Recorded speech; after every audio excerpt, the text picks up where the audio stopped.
the actual measurement to see how effectively the house is performing from a building tightness, from an energy consumption. So we could definitely take that back to the committee. Yeah, and I really appreciate that.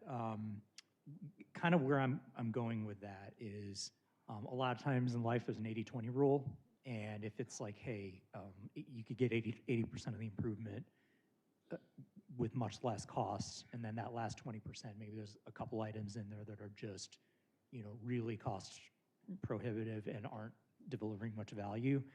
I think one of the benefits we have being Naperville is we have such a good professional staff. We have professionals in the community like yourself who can sit down around a table and write some of these rules where maybe a smaller community may not have the resources to do that. Yeah.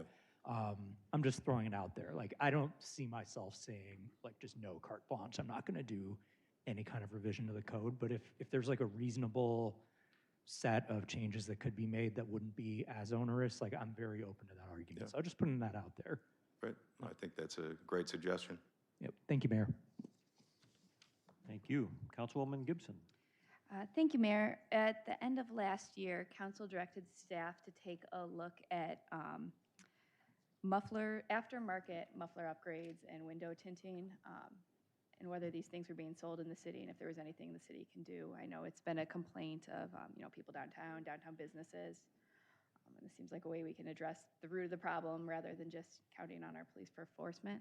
And I was wondering if we could get an update from staff. Mr. DeSanto, you want to take that? Sure, Mayor. Yeah, thank you, Councilwoman. We did look into it. We determined that the Illinois Vehicle Code likely already handles this. There's a provision in the code which says that no person shall modify the exhaust system of a motor vehicle in a manner that will amplify or increase the noise of such vehicle. And so we've been working with the police department to develop strategies to make sure that that is being enforced. Similarly, we also identified some provisions in the vehicle code which may make it difficult for us to, as the city council, to modify that provision as it's already in the law. Okay, thank you. So, sorry, just to clarify, so this is something that we could enforce to prohibit the sale. We wouldn't have to put on some new ordinance. It's already Correct. Can be done. All right, thank you. Councilman Wilson. Thank you, Mayor.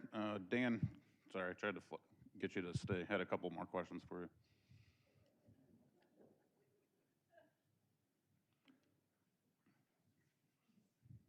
I don't have anything to add like Councilman Holzauer for him to, while he comes down. I'll just stay up front for the rest of the night here. Quick question. So who was the originally estimated that it would cost like a few $1,000s for the changes? Nate, I was looking back at the agenda for the October 15th Building Review Board. There was an organization that made a presentation that day. The few moments I had to get home from work and get ready and come here did not find that, but it was a presentation that was formally made at the BRB meeting on October 15th. Yeah, okay. This organization, didn't seem like they're builders though? I don't believe so, no. Okay. And then have you, given the increased costs of doing these things, have you run across anyone that'll go, hey, I know it'll cost more to do this, but I'll tell you what, I'll subsidize the costs. Say if it's, has anyone gone and say, hey, even if it's $20,000, I'll take that out of my pocket, give it to the builder, and get these built? Yeah, so I personally have not, but candidly, I'm a very small builder business. I do about 10 homes a year. That's part of the thought process, I suppose, is I would imagine there's certain people that would be happy to make that investment, that would choose to build to the stretch code, and I believe that that is their God-given right to do so, and that's wonderful. I don't think that it should be made mandatory as a building code for Naperville or any community for that matter if it doesn't provide any real benefit, any real savings or benefit to what it's intending to do. And I think we have the data to support that claim. That's my impression. I haven't heard from anyone willing to put that out there either, but yeah. Thanks, Dan. Yep. Anybody else? Good. I think you're good. No.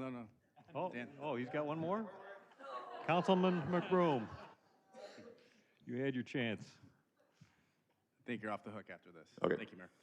Just kind of almost the same lines as Councilman Wilson, just to clarify.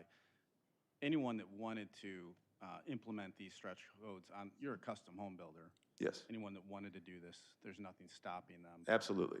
Okay. It supersedes minimum code compliance. So if somebody chose to put more insulation in their attic walls, do advanced framing, whatever they wanted to do to be more energy efficient, install solar panels in their home, whatever they want to do. I've done a number of solar systems, a number of geothermal systems. I have clients that are passionate about certain things, and environmental sensibility is certainly, high on everybody's priority list. I think what you'll find, though, is when you look at the cost versus the savings, and if you want to get granular on what's the carbon footprint of $1, of $10,000? What does it look like when you have a negative rate of return on the investment for something and you're having to earn that additional income each year to pay for the 30-year mortgage on your home?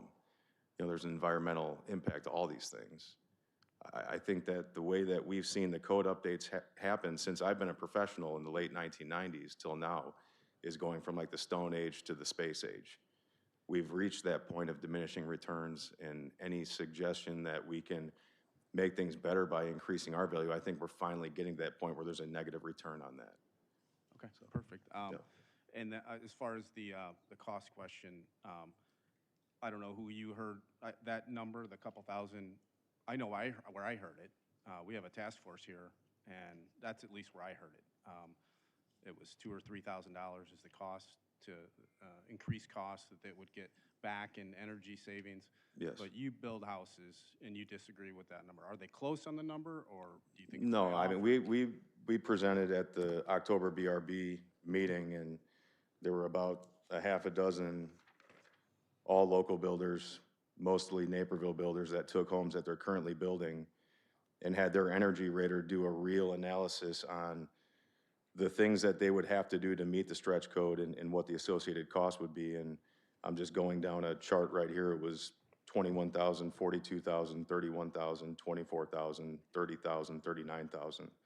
And you get down to the end of the spreadsheet where you've got your calculated yearly energy savings, and it's $98, $349, $143, $200, $308. So you're talking about tens of thousands of dollars up front for annual savings that are $100, $200, $300, that order of magnitude. Great, thanks. You're off the hook. Okay. Any other council members for public forum? Okay, our next item is the consent agenda. May I have a motion to use the omnibus method to approve the consent agenda? Councilman White. Mayor, move to use the omnibus method to approve the consent agenda. Councilman Kelly. Second, Kelly. We have a motion and a second to use the omnibus method to approve the consent agenda. All those in favor sign aye. Opposed? Motion passes 9-0. May I have a motion to approve the consent agenda? Councilman White. I move to approve the consent agenda, removing item I-11. Councilman Kelly. Second, Kelly. All right, we have a motion and a second. Mr. Schatz, please read the consent agenda, removing I-11.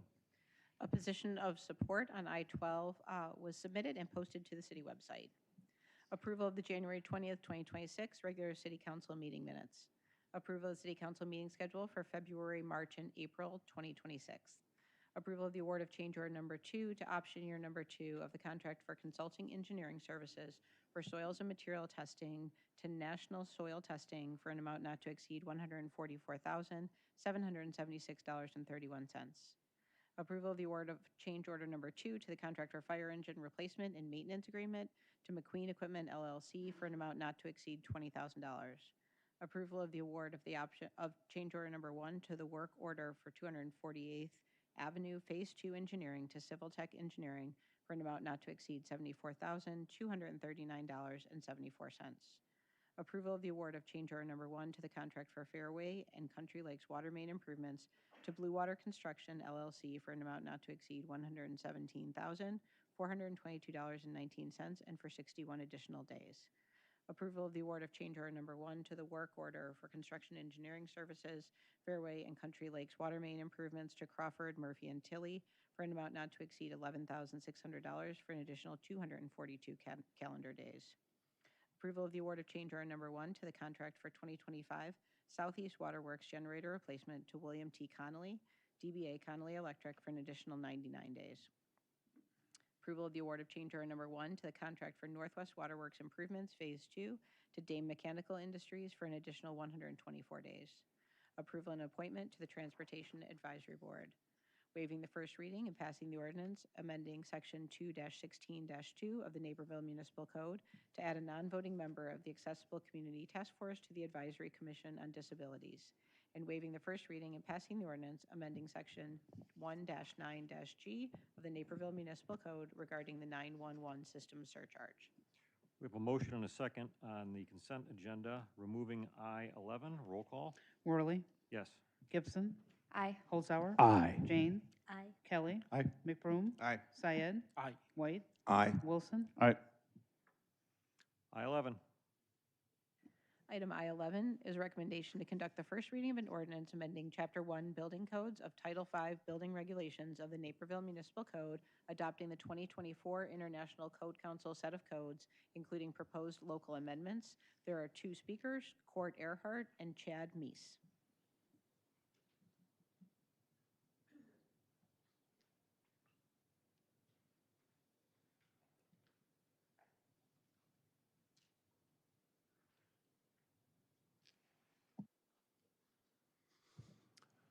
Good evening. My name is Cord Earhart, president of Earhart Construction. I'm a second-generation home builder. I'm an SOB, a son of a builder. This is our 62nd year building homes throughout Naperville and Greater DuPage and Kane County. I also happen to be a past president of Northern Illinois Home Builders Association, and I'm the current chairman of the Housing Advocacy Committee, and we represent over 250 building professionals, and we're involved in well over $1.1 billion in residential home construction and remodeling. I know the building code adoption is tonight, first reading, but I wanted to bring up the energy stretch code that Dan also talked about earlier. I do want to say one thing. The current energy code is extremely stringent. It's extremely solid. It is extremely energy efficient. Homes built today under the current code are 50% more efficient than homes that were built in 1975. And this is from the Department of Energy website. I think there's a little confusion regarding the cost to meet the energy stretch code. And as Stan mentioned, we had a number of builders who actually bid out a existing home that they built. We built our Oakfield model, which is a 1,915 square foot ranch, 2-bedroom, full basement. Met with our energy rater to review the stretch code. Under the prescriptive message, we would need to make insulation changes. We would need to make framing method changes. We'd need to add framing materials. Our exterior cladding would increase due to taller structures to meet attic insulation requirements. We would have electric enhancements in preparation for future changes. The cost for these changes, I was the low man that Dan was talking about. I was $21,612.86. This is an increase of $11.29 per foot. This is a price increase on the house of over 5%. The annual energy savings in dollars for that is $98. This is a low return for the significant investment and simply not warranted. It's a classic case of diminishing returns. We already build extremely energy efficient homes, and that's why this kind of cost does not add a return. Stretch code is an option under the current code. Somebody can build to that if they want to, and they certainly can. It should not be the energy code for Naperville. Please do not implement the energy stretch code. We at Northern Illinois Home Builders Association and the Housing Advocacy Committee would love to be a part of any future discussions with staff and implementation. We have 4 other builders who've actually priced out the stretch code and the costs. Thank you very much. Appreciate it. Thank you. Next speaker. The second and final speaker on this item is Chad Meese. Yeah, I'm going to just call Dan up and have him speak for me. Well, I might as well. My name is Chad Meese. I'm a lifelong Naperville resident and business owner in Naperville. I own Red Star Construction, and we've been building in Naperville for over 20 years.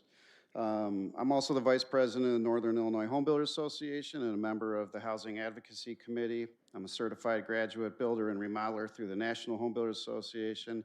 And I'm here tonight to speak on the concerns about the conversations and costs concerning the adoption of Illinois Stretch Code. First, I want to make it clear, like my colleagues, we support energy efficiency. Everyone wants lower utility bills, better buildings, affordable housing, responsible construction, which we feel we do already. NIHBA and the Housing Advocacy Committee are here as a resource for Naperville, the Building Review Board, the council, and anybody that would like to be educated, and we can provide support in that. With that said, the reality of the stretch code is that it does increase upfront costs of building. It adds requirements that often mean higher priced materials, as my colleagues have spoken to, more expensive mechanical systems, additional design, testing, paperwork. Those costs don't disappear. They get passed on to the taxpayers, the homeowners, the renters, and the small business owners in our community. At a time when affordability is already a major concern, the stretch code will make it harder to build, remodel affordable housing. Some developments that are barely feasible today won't move forward at all. That means fewer new homes, fewer improvements to existing homes, and higher prices for everyone. It also adds complexity for contractors, local plan reviewers, and inspectors. Does Naperville have the staffing, training, and resources to enforce these requirements consistently? The building community already deals with additional costs, permit delays, and confusion within the local building departments, resulting in costly redesigns and change orders. My colleagues have been meeting with the building department on those issues. This has a huge impact on our residences, the small builders, and local businesses like mine who can't absorb those impacts. Another concern is that the payback isn't guaranteed. What is guaranteed are higher costs for all. The models assume perfect conditions, but real-world performance varies.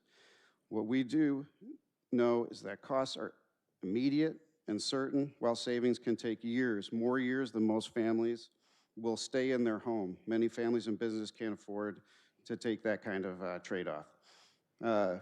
If the goal is to improve energy efficiency, there are better options: incentives, rebates, voluntary programs, and phased improvements that encourage progress without making housing and construction more expensive overnight. So again, I support smart energy solutions, but let's protect affordability, keep projects moving, pursue practical improvements that work for our community. Implementation of the Illinois Stretch Code does not do any of these things. Thanks for your time. Thank you. Councilman Halzar? Thank you, Mayor.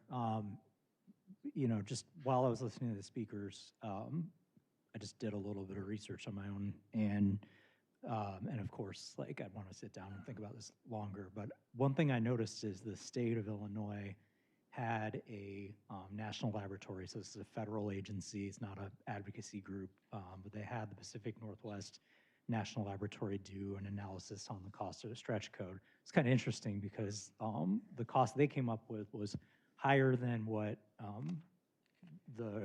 I guess the $2,000 number or whatever that was cited, but also considerably lower than some of the figures that were cited by Dan earlier. So I, for one, would just kind of like to learn more about this, and again, what the cost benefit of some of these things is.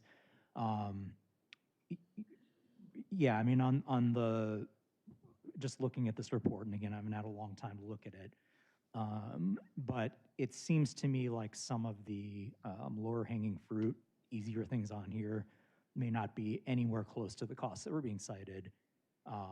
Maybe some of the more expensive parts of it, you know, the negative return that you're talking about, Dan, could absolutely be there. But all that to say, you know, I think it merits a look from an unbiased source. Thank you, Mayor. Councilman Wilson? Thank you, Mayor. Court, I had a question for you, and Chad, I guess, too, if you guys both want to come back.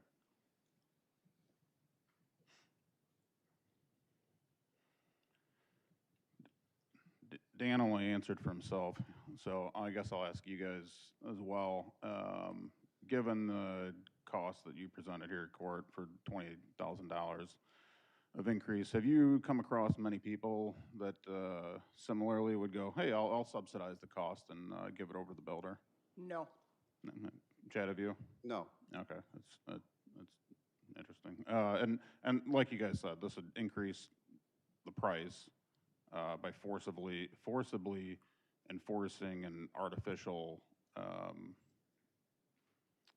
number, I guess you could say, in the market.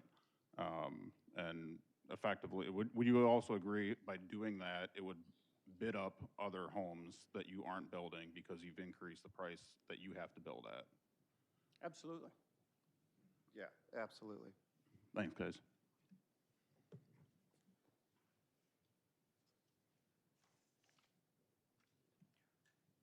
Okay, this was the first reading tonight. This will come back at our February 17th City Council meeting, and it will be an agenda item there. So there's no council action to be taken tonight on item I-11.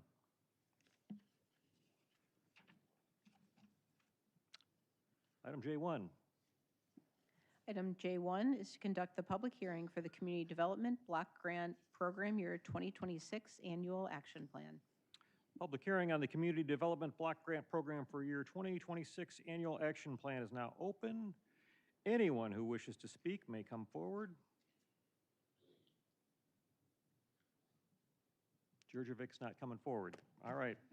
Councilman White may have a motion to close the public hearing. I move to close the public hearing. Councilman Kelly? Second, Kelly. All those in favor?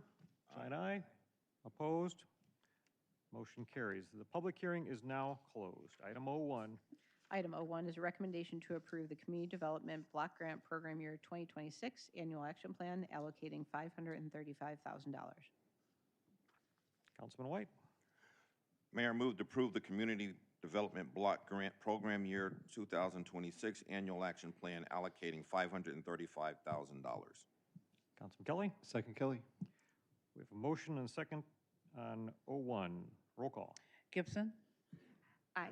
Holzhauer. Aye. Jane. Aye. Kelly. Aye. McBroom. Aye. Syed. Aye. White. Aye. Wilson. Aye. Worley. Yes. Item 02. Item 02 is a recommendation to consider whether to direct staff to discontinue for the time being negotiations for a successor power sales agreement with the Illinois Municipal Electric Agency, IMEA. To the website, what has been posted to the website was 36 positions of support, 2 positions of opposition, and 17 written comments. We have 25 speakers on this item. All right, before we start on 02, we do have a lot of public speakers tonight, and I just want to go through a few reminders before we start the public speakers. I want to remind everybody that the citizen participation rules that I read at the beginning of the meeting still apply.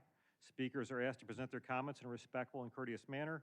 If the participation rules are violated, you will be asked to stop immediately, and if it continues to persist, I will recess the meeting until the audience abides by the rules in our city code.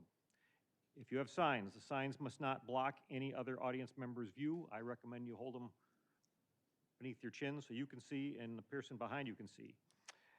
Each speaker will get 3 minutes, and Mrs. Schatz will call the speakers in groups of 4. When your name is called, please come have a seat in that front row so we can eliminate any delays. And if a speaker's name is called, they're not in the room, we will move on to the next speaker. We will not go back.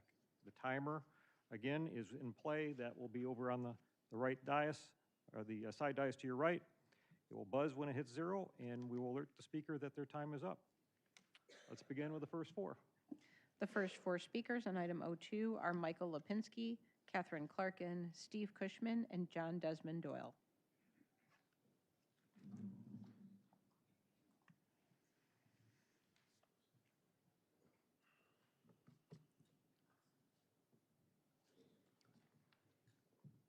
Hi, I'm Mike Lipinski. Good evening to the mayor and council members. What do citizens expect from their city council?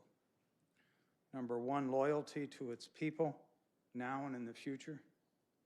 Number 2, understand citizens' household profiles such as earnings, cost pressures, unrelenting taxes, utilities, services, etc. Number 3, as it is, there is mounting pressure on many Naperville families to meet their monthly expenses.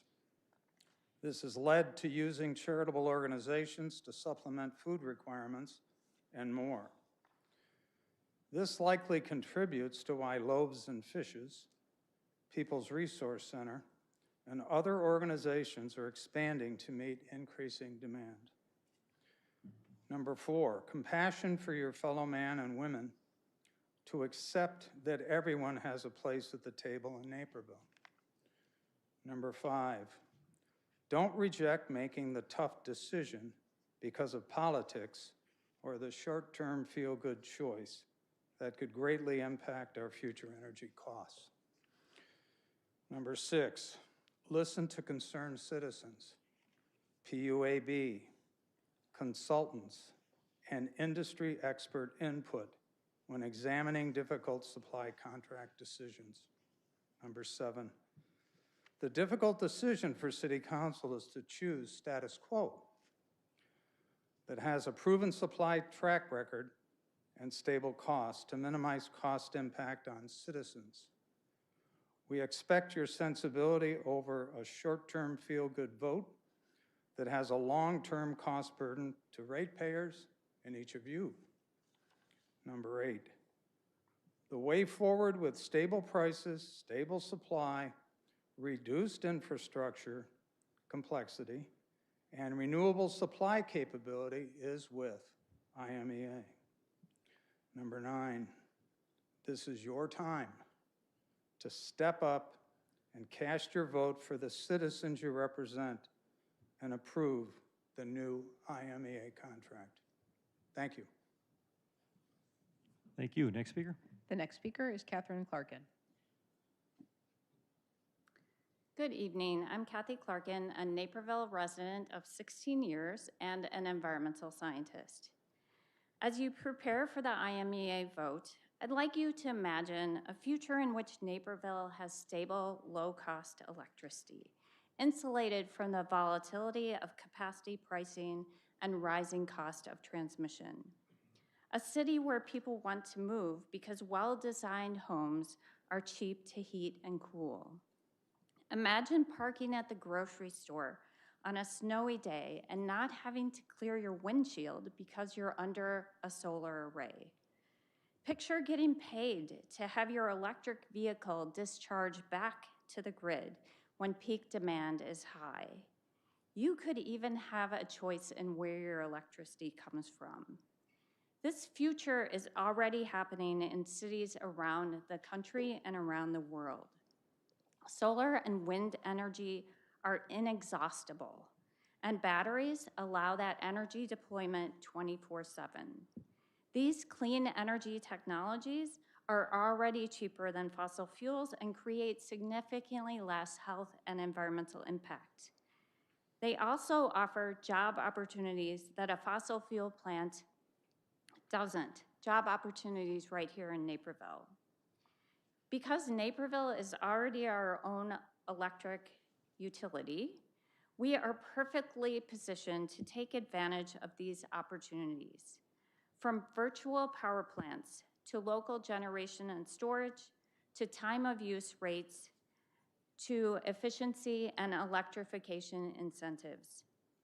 Naperville can exert local control and chart our own path, meeting our electricity needs affordably and aligned with our community values.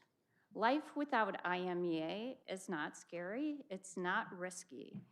These opportunities are exciting. Let's do this. Thank you. Next speaker. The next 4 speakers are Steve Cushman, John Desmond Doyle, Patrick Hughes, and Shijal Gore. Good evening. My name is Steve Cushman. I'm a 38-year resident of Naperville. I'm here to recommend that the city renew the IMEA, I'm going to use IMEA, the IMEA contract extension. I recently read a letter that all of the council received, I understand, in January 2026 from the IMEA president to the city council and was impressed with the work that IMEA has done in the 15 years they've been our energy supplier. I was also surprised that apparently IMEA has not been invited to an open public meeting to directly answer questions about the proposed contract extension. I recommend that the council provide such an invitation to IMEA and help gather relevant information in a public, transparent manner. Reading the IMEA letter provides historical perspective about past council goals, such as delivering stable, reliable power supply with a financial hedge. Naperville is currently in an enviable position because of that foresight.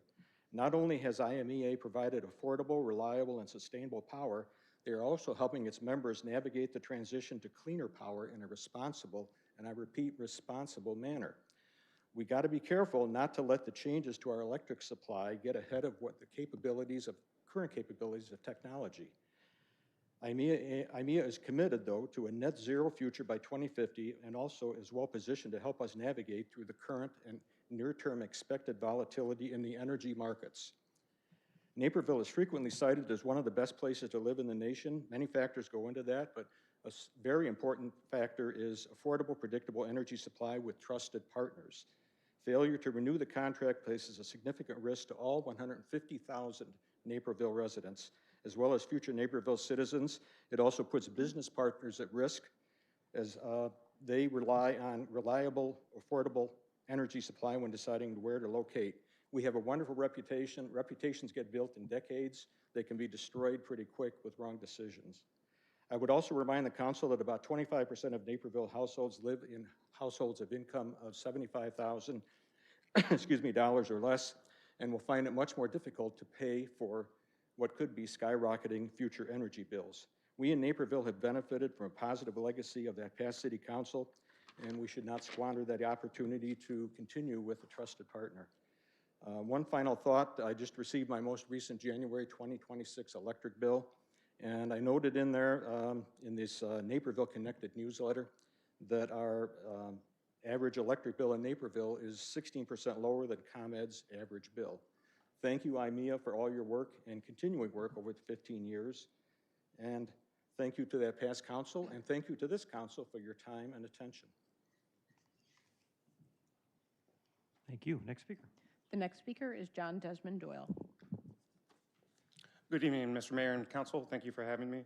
My name is John Doyle, longtime resident, and for the past decade or so, I have been working for an environmental solutions company, and prior to that, I was in recycling. And in my experience, the entire debate on sustainability and green energy, I mean, it really comes down to cost, right? That's what this is about. Because you don't really meet people who are pro-pollution. I don't think anybody behind me is going to come up and say, can't wait to smell some smog again, right? That's not what we're debating here. What we're debating is the cost.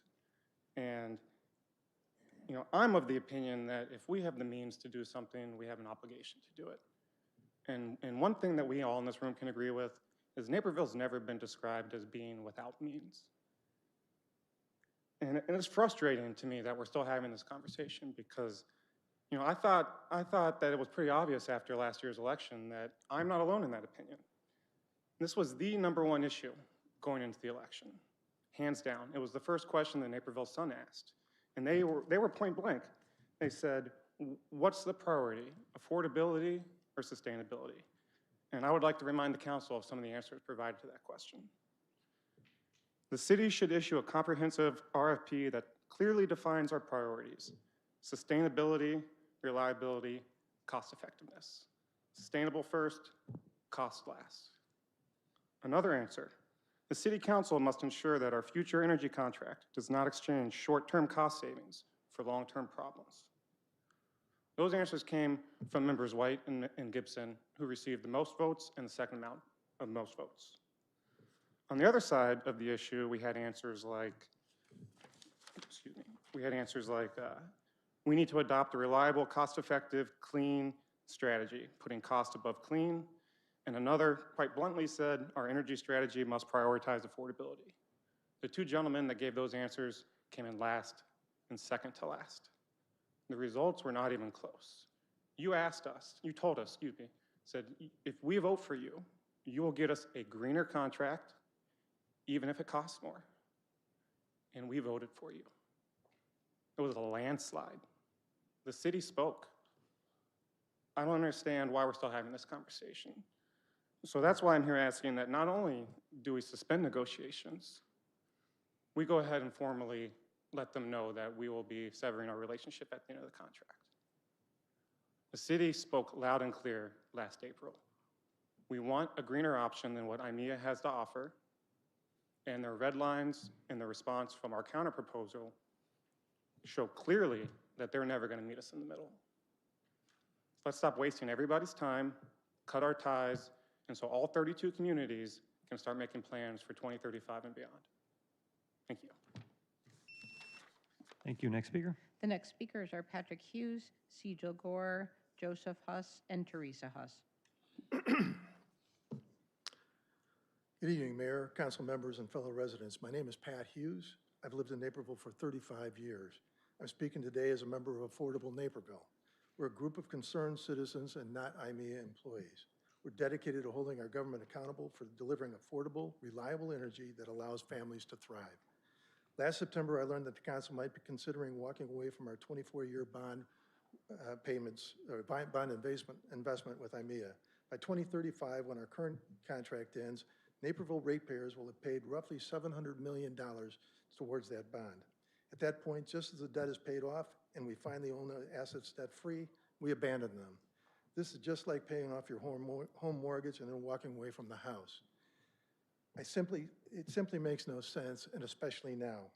Current headlines warn of increasing stress on the grid and price spikes as demand surges from things like data centers, electric vehicles, and just economic growth. Recent laws are also reducing reliable energy supply. Think CEJA. Should predictions become reality, the resulting price hikes will act like a regressive tax, hitting the neediest families first and hardest. For them, this could force impossible choices between keeping the lights on, buying groceries, filling prescriptions, and heating their homes in the winter.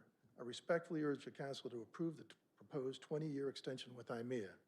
They are requesting this now so they can plan and build the infrastructure we'll need for decades ahead.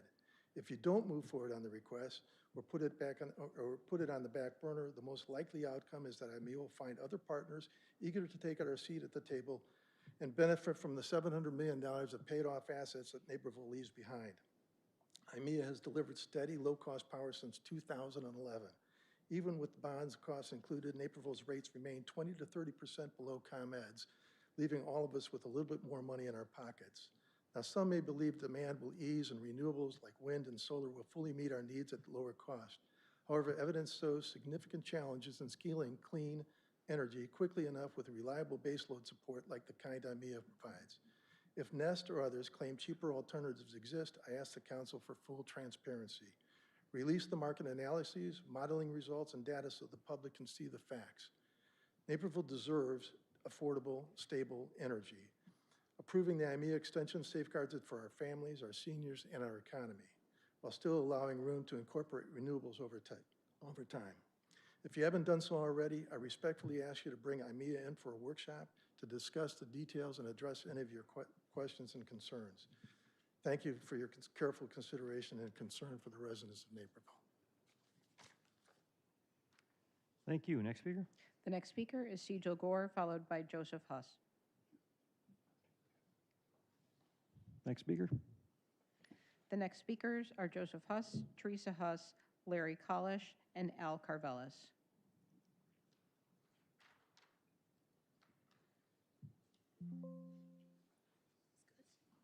It looks great.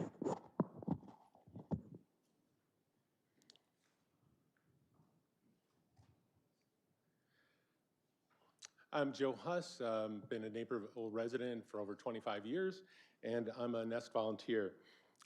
Signing a contract 9 years before it starts without any competitive quotes for an extension that lasts till 2055 with no way to exit is unprecedented. The consultants the city hired said they had never heard of anyone doing anything similar. My day job involves reviewing dozens of business cases each year, and I've never seen a contract this large with so little supporting financial evidence. IMEA's current performance would have to be remarkable to take this unprecedented action. But instead, IMEA's costs are higher than the market, and IMEA's plant generates more air pollution than any other plant in the state. Since IMEA's offer 2 years ago, we've focused on a single option. It's time to follow a standard procurement process by putting the contract out for competitive bids on a schedule that works best for the residents of Naperville rather than IMEA. So I would not support just bringing in IMEA as the only option to have them speak to council.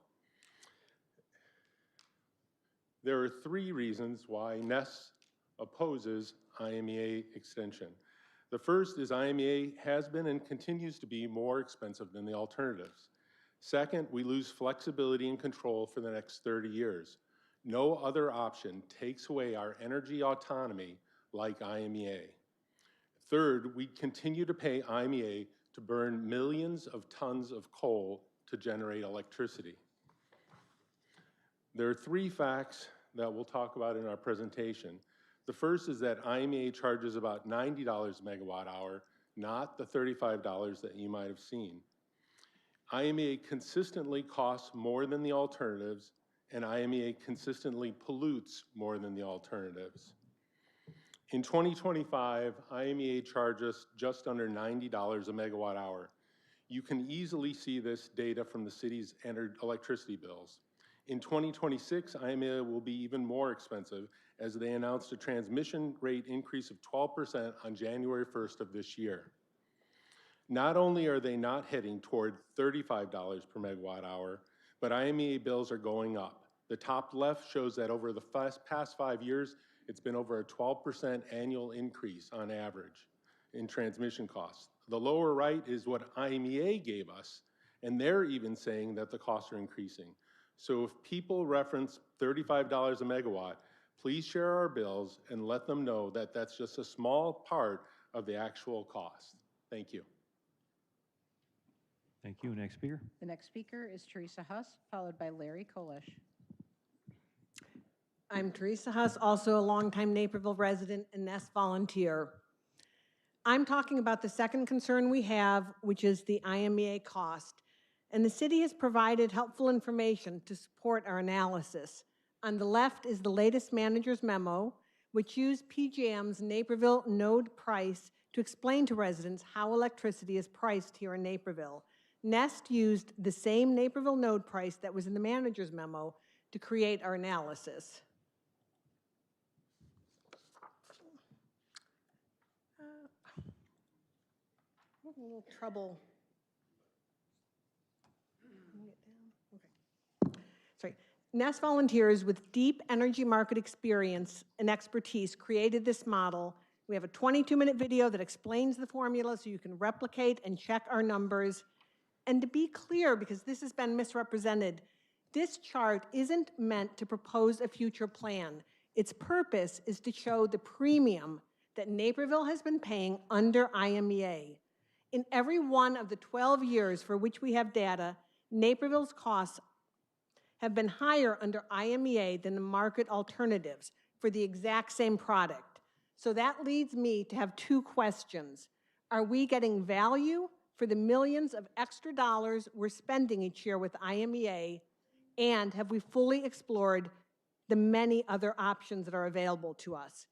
Our hope is that Naperville develops a real energy strategy and ultimately an RFP built around Naperville needs so the city can understand the true financial cost of staying with IMEA and how it compares to the full range of market alternatives. And if you don't like Nest's cost analyses, you don't want to try and replicate our data, we have 2 more independent analyses. The Chicago Tribune has written extensively about IMEA's high costs. You can see one of those up on the left. And on the right is an analysis from CJT Energy Law, a city contractor hired to provide insights into the electricity market. At the July Energy Workshop, they said that IMEA was more expensive than the ComEd proxy wholesale power benchmark. So we've got 3 sources of information, 3 different benchmarks. IMEA has been more expensive, and there's no reason to think that's going to change. We are also concerned about residents' bills. That's the reason we recommend exploring all the alternatives to find a sustainable and affordable option. Thank you. Thank you. Next speaker. The next speakers are Larry Kolish, Al Carvelis, Tim Ferrito, followed by Rich Sternal.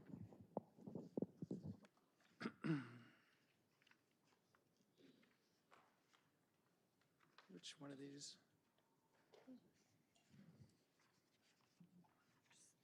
Arrow down. Right? Yes, got it. Thank you. Hello, my name is Larry Kolash. I'm a Naperville resident of 30 years, and I'm also a volunteer with Nest. Please let me allow me to remind you that in addition to IMEA being more expensive, it is also a huge polluter. The information I'll present is referenced on these websites. IMEA's coal plant is Illinois' largest source of air pollution. It's the largest emitter of carbon dioxide with over 12 million tons of CO2 emitted each year. This leads to climate change, which means more frequent, intense heat waves, polar vortices, and hurricanes. It's also the largest emitter of methane, sulfur dioxide, nitrogen oxides that result in acid rain and cause severe respiratory issues such as asthma, lung disease, heart attacks, and premature deaths. How does IMEA create so much air pollution? Because 86% of the electricity IMEA generates is from coal, the dirtiest of fuels. According to the city greenhouse gas inventory report, with IMEA as our vendor, Naperville is responsible for 3.5 billion pounds of air pollution annually. Even though IMEA has a presentation on reducing pollution, the contract does not include any commitments to that plan. IMEA's member-directed resource, or MDR, option doesn't reduce our emissions, since the contract first requires us to buy all of our electricity from IMEA resources. And consider that if fewer communities sign up for the polluting plants, they will eventually retire. In summary, we advise the city to stop negotiating with IMEA. IMEA contract does not serve the Naperville's interests due to its high costs and pollution. Instead, Naperville should develop a clear, long-term energy strategy and follow our procurement process to solicit competitive bids. It's time to move forward. Naperville has so many other strong alternatives. Thank you, and I appreciate the effort everyone's put in over the last 2 years. Thank you. Next speaker. The next speaker is Al Carvelis, followed by Tim Ferrito.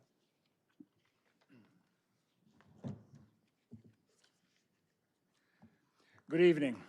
My name is Albert Carvelis.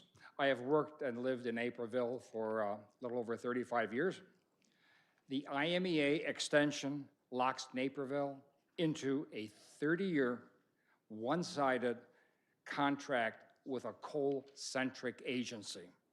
This creates a unique risk. Under the contract, Naperville is limited to a 1/32nd voice in IMEA voting, except in unique circumstances.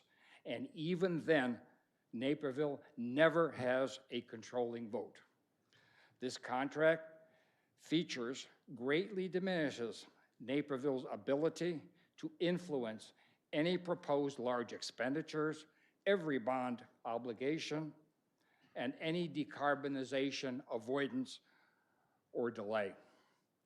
Moreover, the proposed contract imposes no quantitative metrics, performance metrics, on IMEA, thereby pushing even more risk onto Naperville. These contract features, combined with IMEA's historical lack of transparency, are bound to retard timely adoption of constantly emerging lower-cost technology. Thank you for the opportunity to address you. Thank you. Next speaker. The next 4 speakers are Tim Ferrito, Rich Sternal, James Falar, and Addie Julga.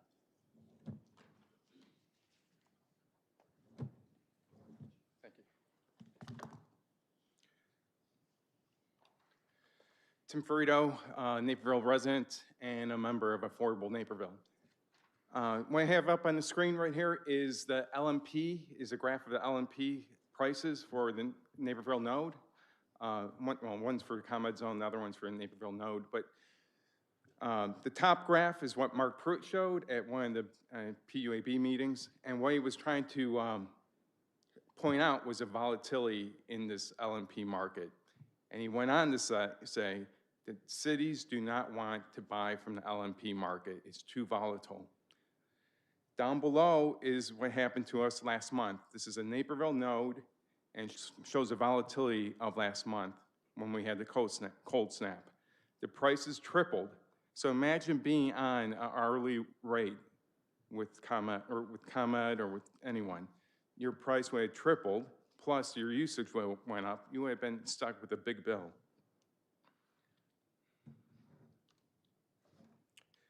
So this proxy has been talked about, the LNP market proxy. It's an invalid proxy. No one uses it. No major city buys off of it. It's invalid. It should not be used as a comparison. Plus, it's not an alternative. And that's not my view on it only, but the two consultants that we had here in Naperville said that as well. And the consultant in St. Charles repeated that. He said, cities want stable pricing. They don't want volatile pricing. And the St. Charles consultant went on to talk about how power marketers would even recommend cities to stay away from the LNP market. So next I want to talk about the RFP, the request for power that was put out for the MDR. It was for 70 megawatts. It's a lot of power. It would fill most of the Naperville residential demand. It definitely would attract interest for people to bid on it. We still don't have the numbers, still in the dark, but I could put some numbers together that we have from the outside, from public information. But first, when you get the data, you all have seen the numbers. What you need to do is add a total adder, which would include capacity correction and load following to normalize the data. As you can see, solar, if you went with solar, you would have to add $38 a megawatt. Right now, IMEA's price is at $50 a megawatt when you strip out transmission and bonds. When we look outside, like some deals that were done and true those up, you have a no-brainer exercise. IMEA at $50 a megawatt, again, without transmission or the bonds, versus alternative external contract at $97 a megawatt hour. Thank you. Thank you. Next speaker. The next speaker is Rich Sternal, followed by James Villar. Sorry. Good evening. My name is Rich Sternal. I've been a resident of Naperville for 25 years. Last summer, when NECA City Council dealt with this decision itself, and they went with IMEA. They had a statement on June 18th in their 2025 explaining their decision.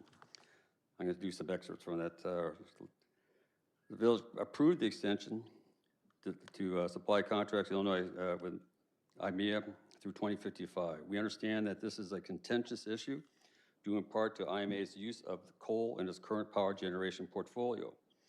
The Village Council is not a fan of coal, and we are deeply concerned about the environment. The decision to extend the contract, and they continue, with IMEA was not taken lightly at all. We reviewed the issue for 14 months, had 5 study sessions on the topic where extensive public comment was heard. We spoke with business people directly involved with supplying the equipment in the power grid, met with energy consultant on multiple occasions. We investigated the village's options with power marketeers that supply power to municipalities and reported back his findings. It was an exhaustive effort undertaken to understand an extremely complex issue. And the best interest of the village's ability to supply predictable, reliable, and affordable power with limited risk of interruption. They continue to make the choice to pursue a different electric supplier option in a rapidly changing electric market would have been a significant risk that the council was unwilling to take. They understood that on the surface, it looks like we are supporting electricity from coal generation. This is not the case. We are maintaining our existing outstanding, reliable, and affordable delivery of electricity to Winnebago's homes and businesses, and supporting our energy supplier in its plans to move toward carbon-neutral generation. So from Winnebago's statement, you can see the priorities regarding the electric power contract. So for individuals in this room and elsewhere to advocate leaving IMA and adopting all solar for Naperville's electric power, need to understand the law of unintended consequences, namely our monthly electric bill doubling or tripling in the not-too-distant future. Tonight, the council has a decision to essentially support a co-op of communities to share the expense of producing economical, reliable energy, rather than putting Naperville at the mercy of for-profit energy providers. I urge the council to extend the contract to IMA. Thank you.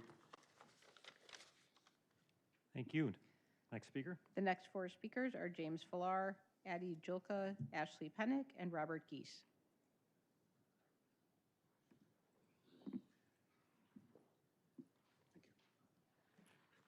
Good evening. This plot of pricing from IMEA for the last 10 years. The red sections are transmission fees imposed by the grids. The blue bars represent pricing for energy and bonds. Note the blue bars are lower now than they were 10 years ago. The chart on the left shows hourly pricing in our area. The chart on the right is for January. Note prices reached almost $1,000 per megawatt during the recent storm. Prairie State produces at $35 per megawatt, no matter what the weather. No municipality buys power this way, but Nest tells its followers this is an option for Naperville. This is an index of wind and solar prices released by Level 10 last week. Wind and solar prices are rising unabated. To this day, Nest tells its followers that wind and solar prices are plummeting. At a more local level, per the city, Naperville ratepayers paid 25% less for their power than their ComEd neighbors last year. This trend will not reverse itself. This map shows generating plants surrounding our city. Natural gas plants are blue, nuclear plants are green. It's clear we receive no power from a coal plant. In fact, Naperville's generation is very clean. CEJA requires the shutdown of all fossil fuel plants in Illinois by 2045. Of that, 12 gigawatts of capacity in our area is required to shut down in 2030. That's equivalent to the entire nuclear fleet of Illinois. Less power equals higher prices. In December, the Illinois Power Agency released its resource adequacy report. It stated PJM is expected to experience a capacity shortfall beginning in 2029, and the deficit will widen in subsequent years. This chart from the report shows the capacity shortfalls as indicated at the top of each bar. The term capacity shortfalls is grid speak for blackouts becoming reality. In January, NERC released their long-term reliability assessment. Like the Illinois Power Agency, NERC's report warns that both PJM and MISO are classified as high-risk areas for shortfalls starting in 2029, as shown in red on the table and the map. High risk means shortages, which equals higher prices. Note the two independent reports highlight 2030 as the period of high risk. Coincidentally, should Naperville decide to leave the beneficial embrace of IMEA, this is the exact time Naperville would begin an ill-advised search for a better power supplier. If such an event unfolds, it's likely to be one of the most predictable, slow-motion, economic train wrecks in the city's history. 63,000 families and businesses are counting on you to provide them affordable power. Thank you. Thank you. Next speaker. The next speaker is Addie Julka, followed by Ashley Pennick.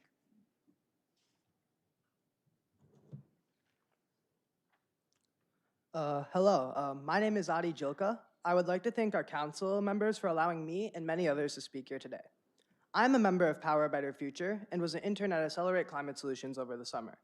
I also am a sophomore at Naperville Central High School. Like many of us here today, I wanted to talk about the IMEA contract, but I thought I could bring a different perspective as a youth member of our community. The IMEA provides electricity to Naperville and wants to continue doing so for the next 30 years. For reference, I am 15 right now, and I will be 45 by that time. I will be bald and have a beard. The other issue about the IMEA is that 80% of the electricity that it produces is coal-based energy. And the energy from which this coal energy is procured emits millions of tons of carbon emissions, costs billions of dollars in medical bills, and kill over 100 people every single year. We are, in effect, the dirtiest city in all of Illinois, and are complicit in both the damage to our environment and everyday Illinoisans' financial and physical well-being. How many more habitats will we have to destroy? How many more families will we have to put in crippling medical debt, or people will we have to harm to make a change? To the council, before you make your decision today, I would like for you to think about your legacy. The decision you make today will affect people like me and others for future generations. I would like, will you want to be remembered as the trailblazers who changed the trajectory of Naperville's energy, or as the council members who condemned our city to a dark and dirty future? Thank you for your time.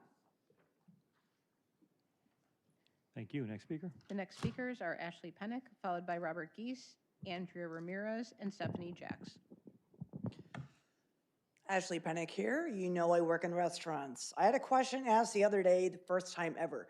A guest asked me, why don't you give a drink menu out to every single person? My response to him was, because you only have a certain number. If you give one out to every single person, we run out. Not everyone wants a drink menu. A menu is only one of many moving parts when operating a restaurant. Some of the moving parts that you deal with are the cost of labor, rent, linens, food, liquor, and equipment if it breaks. I could go on, but these are just some of the moving parts when making a restaurant run. A pamphlet called iPencil was written by Leonard Read in 1958. He was the founder of a free market think tank called FEE, Foundation for Economic Education. It's the first free market think tank established in the United States in 1946. The point of iPencil is this. A pencil is at face value is just a pencil, but there are many moving parts like a restaurant that build a pencil. You have the wood, eraser, the graphite, the paint, the saw that cuts down the tree. There is no one thing that makes the pencil. It is the combination of everything working together that makes the pencil. I have always been a proponent of free markets, and in the beginning from more of a philosophical perspective. But when I became a restaurant manager, it helped confirm what I had learned and put it into practice.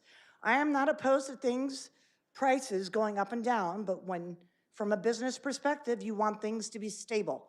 In business, when prices of things constantly change, whether labor, added fees from new regulations, knowing something, the price of it from years on out is phenomenal.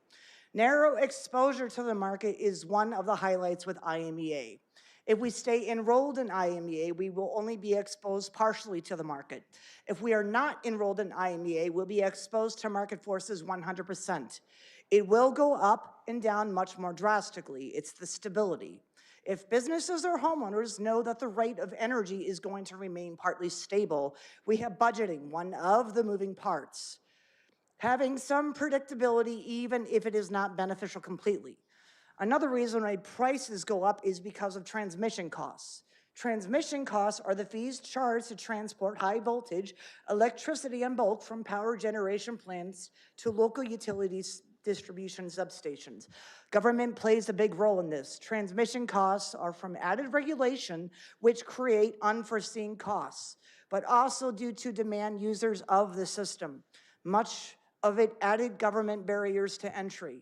This is especially true in restaurants. Lastly, I am a member of Affordable Naperville.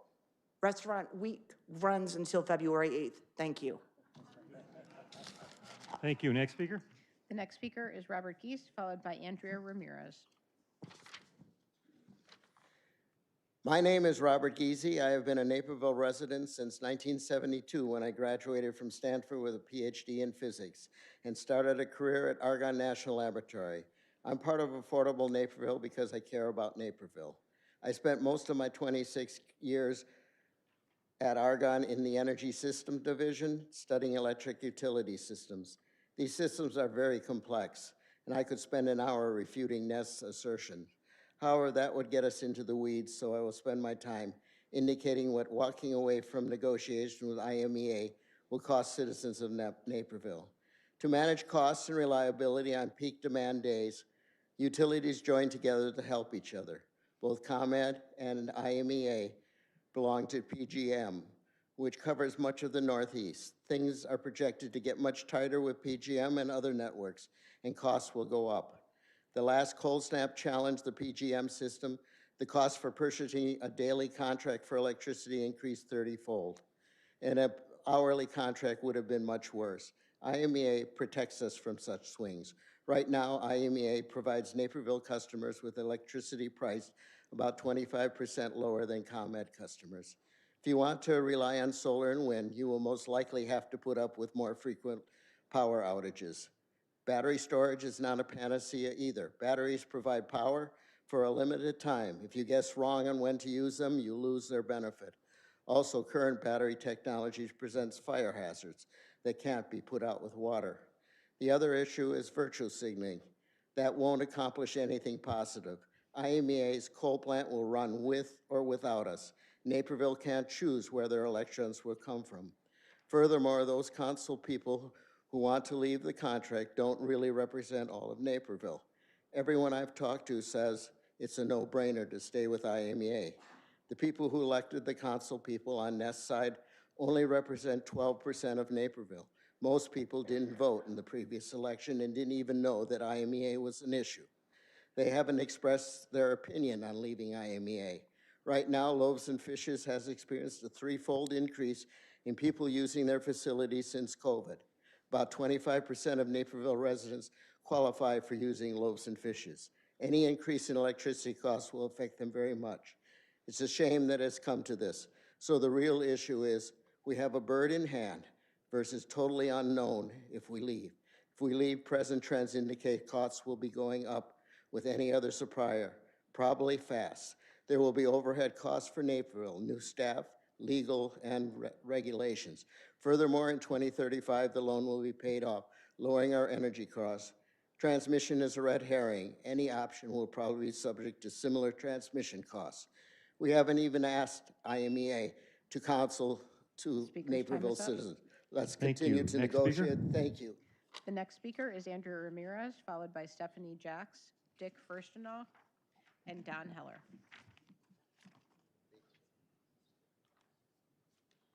Next speaker. The next speaker is Stephanie Jacks. Next speaker. The next speaker is Dick Furstenau.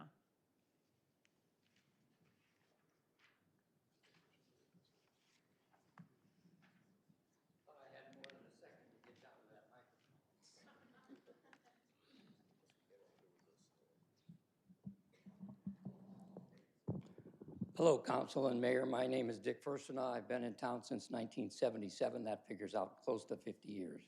In the same house, by the way, using the electricity, whatever comes through the line. I happen to be one of the guys in the room when this contract was signed. And we went through everything that we could. And I would say that we made one mistake, and we didn't get enough say. That was a mistake in that contract. But going with IMEA was not a mistake. I'm going to tell you, and you've probably heard this, but in 24 and 25, China is the biggest leader in electricity. They are the most electrified country in the world right now. And you know why? They built 100 of those coal plants in both years. So that's 200 plants they built there, and they're using coal. That's how it works. And they are the most electrified country in the world right now. And we've got one coal plant, and we're going crazy over it. We shouldn't do that. Whatever you get, whatever you buy, wherever you go, it's going to cost more. And I heard a number here tonight that didn't startle me. I thought it was pretty close. And that was the number of how much we've already invested in that plant. And if you don't believe that number, you should talk to Krager there. He can give you the answer. He's got the answer. He knows how much they've spent, how much Naperville has spent. And it's not been cheap either, by the way. We invested a lot, and you're going to walk away from that and have no partner. And I talked about this a while back, and the one thing that you cannot do, when I go flip my switch, the light needs to go on. And what the route you're taking, I'm not too sure that's going to happen.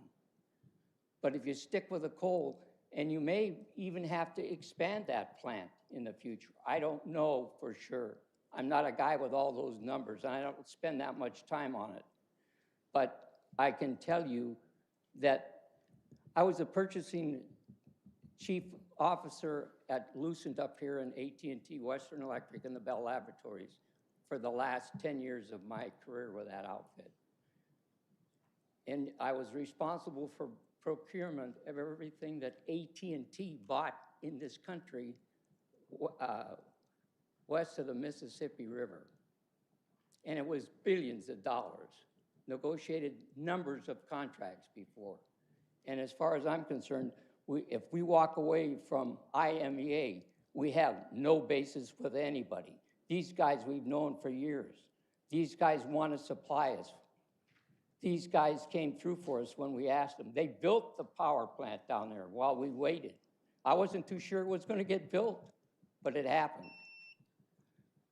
You cannot. Speaker's time is up. Thank you. Thank You you. cannot Next leave speaker. IMEA. Thank you. The next speakers are Don Heller, followed by Marilyn Schweitzer, Judith McGowan, and Greg Hubert. Thank you, everyone, for this opportunity. My name's Don Heller, 27-year Naperville veteran resident. But I'm not going to touch upon environmental issues, but two factors that jumped out at me is both cost effectiveness, financial impact to the actual consumer, the citizens of Naperville. My own experience with public involvement, for 32 years, I was with the federal government. We promulgated multi-million-dollar environmental decisions. I've spoken in public hearings, much larger auditoriums than this, with much larger hostile crowds. One thing we made a point of for key decisions which profoundly impact members of the community is we tried to, as much as possible, to fully inform them.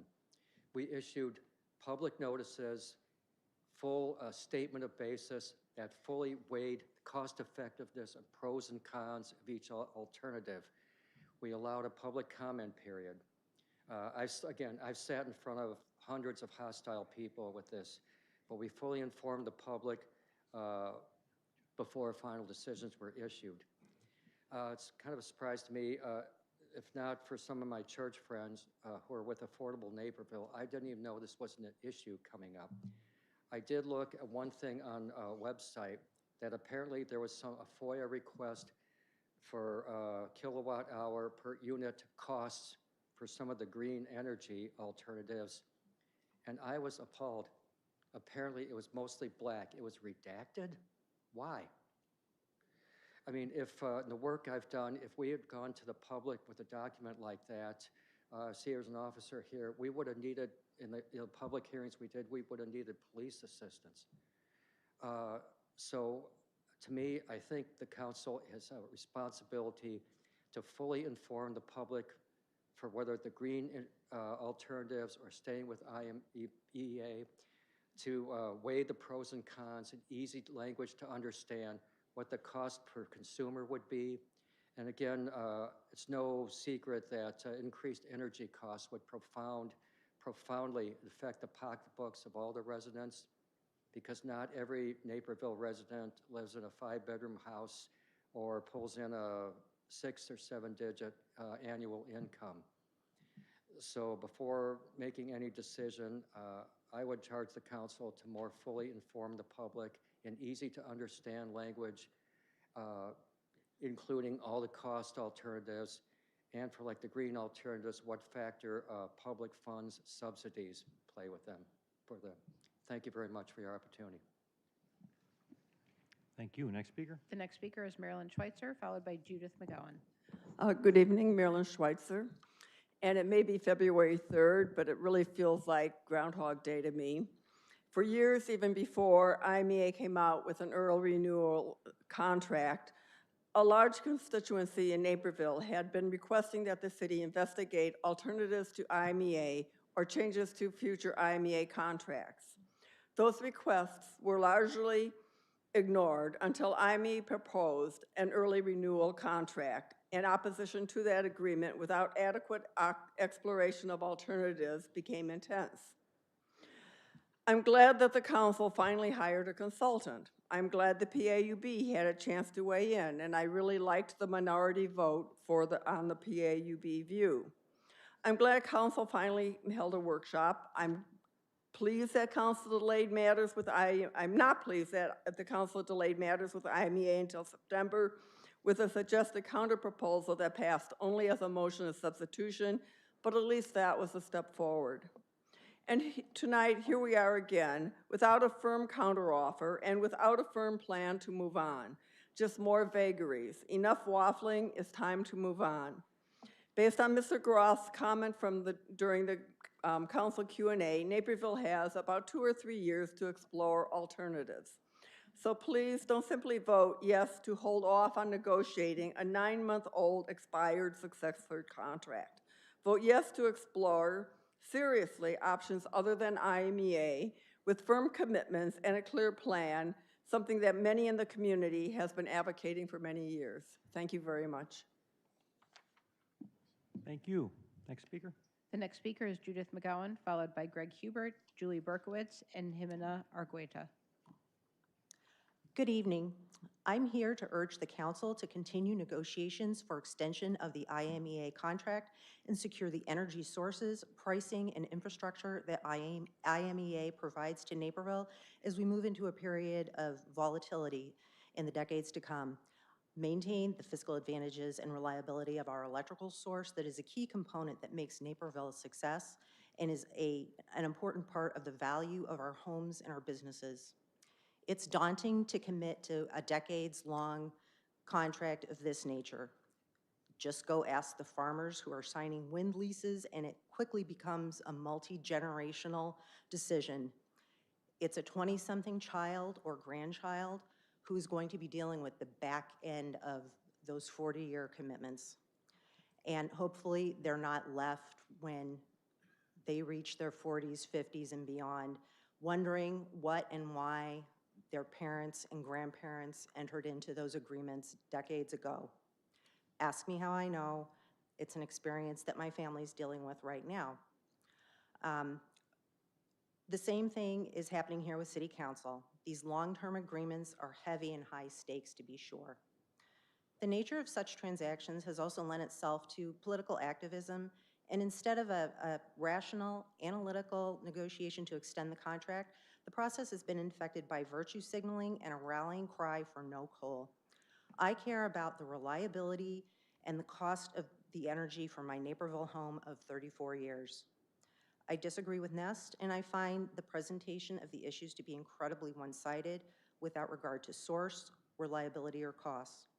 Green doesn't mean clean, and honestly, the energy that powers Naperville comes from coal. Leaving IMEA will not change that. I do have some concern, and one reason I came out to speak tonight was I have concern about the role of Nest and the nature of this organization as a task force. You can see from the comments that have been said tonight and surround this issue that Nest doesn't represent how everyone in Naperville views this issue and the long-term impacts. I would ask the council to provide, if Nest is to continue as a task force, to maybe re-examine its composition, the weight, or whether it should have that association and status. If it's to remain, please take steps to make this more well-rounded and to represent all voices and stakeholders. Thank you. Thank you. Next speaker. The next speaker is Greg Hubert, followed by Julie Berkowitz.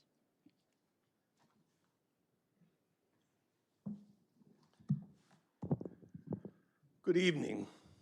As a Naperville resident, I've tracked IMEA since 2018.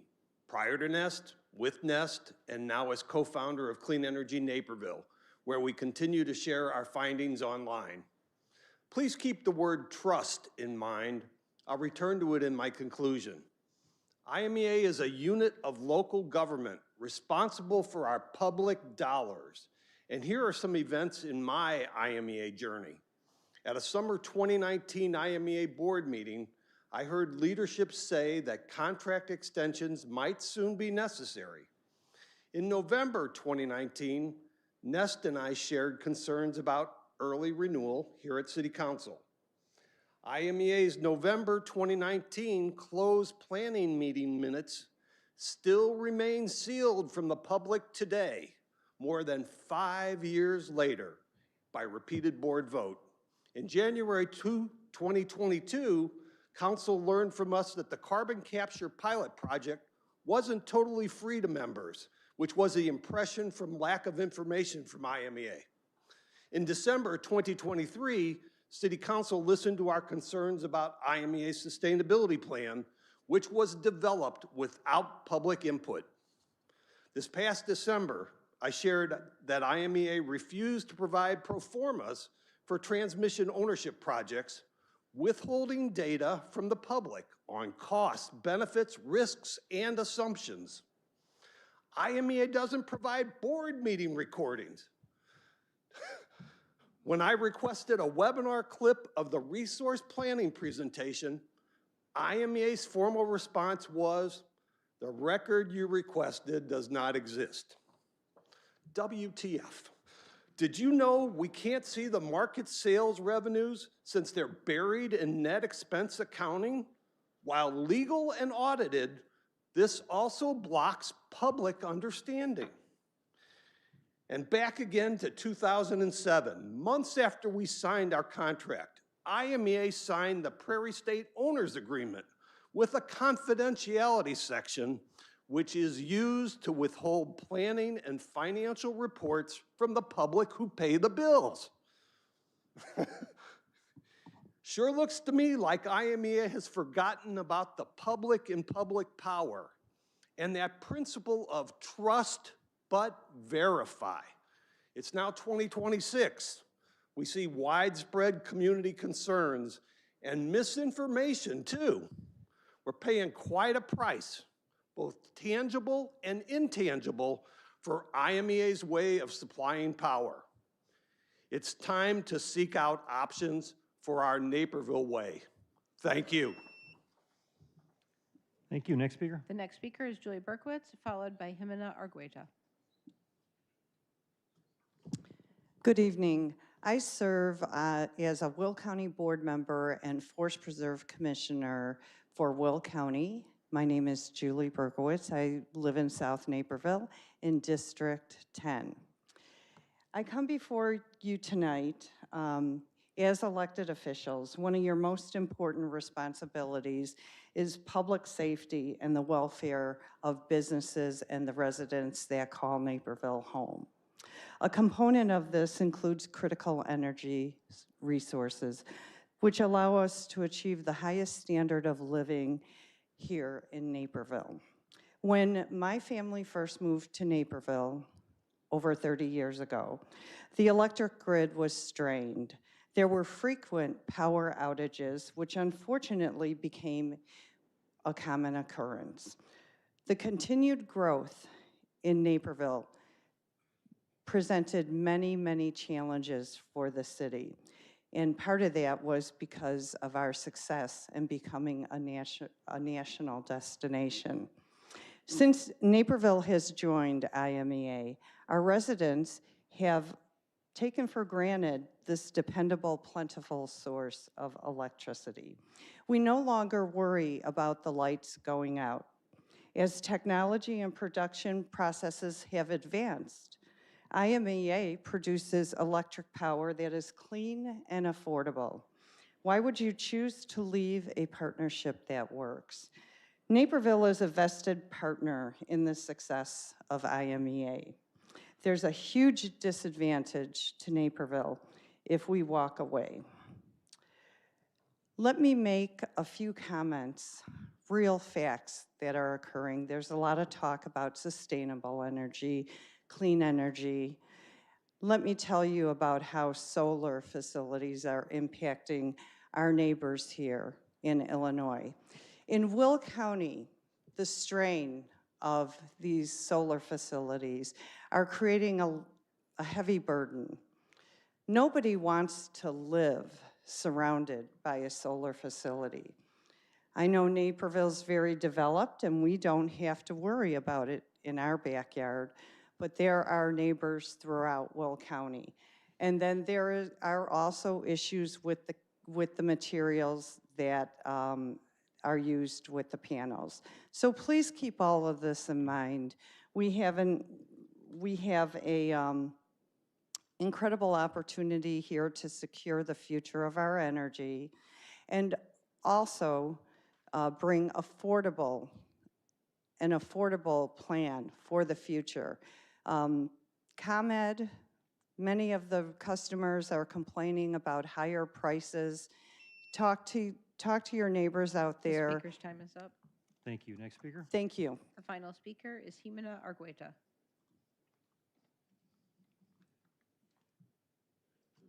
Good evening, Mayor and Council members. My name is Jimena Argueta, and I'm a senior at Waubonsie Valley High School and a volunteer and previous intern at Accelerate Climate Solutions.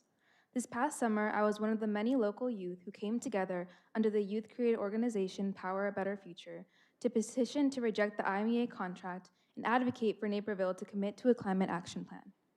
Now, I am here tonight to ask you not to extend the IMEA contract and to instead consider how the decision you will be making tonight will impact the lives of both the current and also future residents of Naperville for an extensive period of time. This decision will not only affect my generation, but also the next to come, and that is something that is not worth forgetting. We need clean energy now, not decades more of coal, especially as the world is moving towards alternative solutions to coal in great masses. The ability to have and maintain a sustainably run city is in your hands, and I urge you, do not dismiss this. Thank you for your time, for hearing the voices of local youth, and for considering the future generations to come in Naperville. Thank you. Are there any more public speakers? Seeing none, it is 9:02. We will be back at 9:10. We're going to take a short break. Thank you.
We're going to go ahead and restart the meeting. If you could take your seats, please.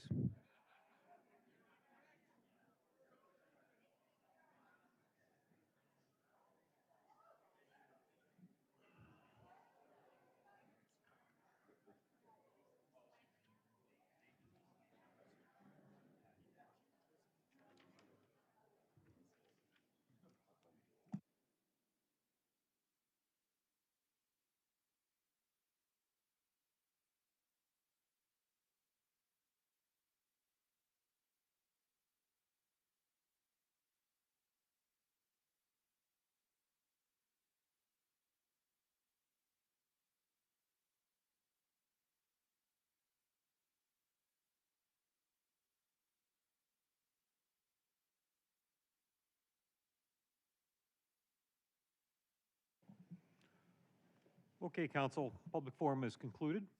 We can now begin deliberations. Councilman Hauser. Thank you, Mayor.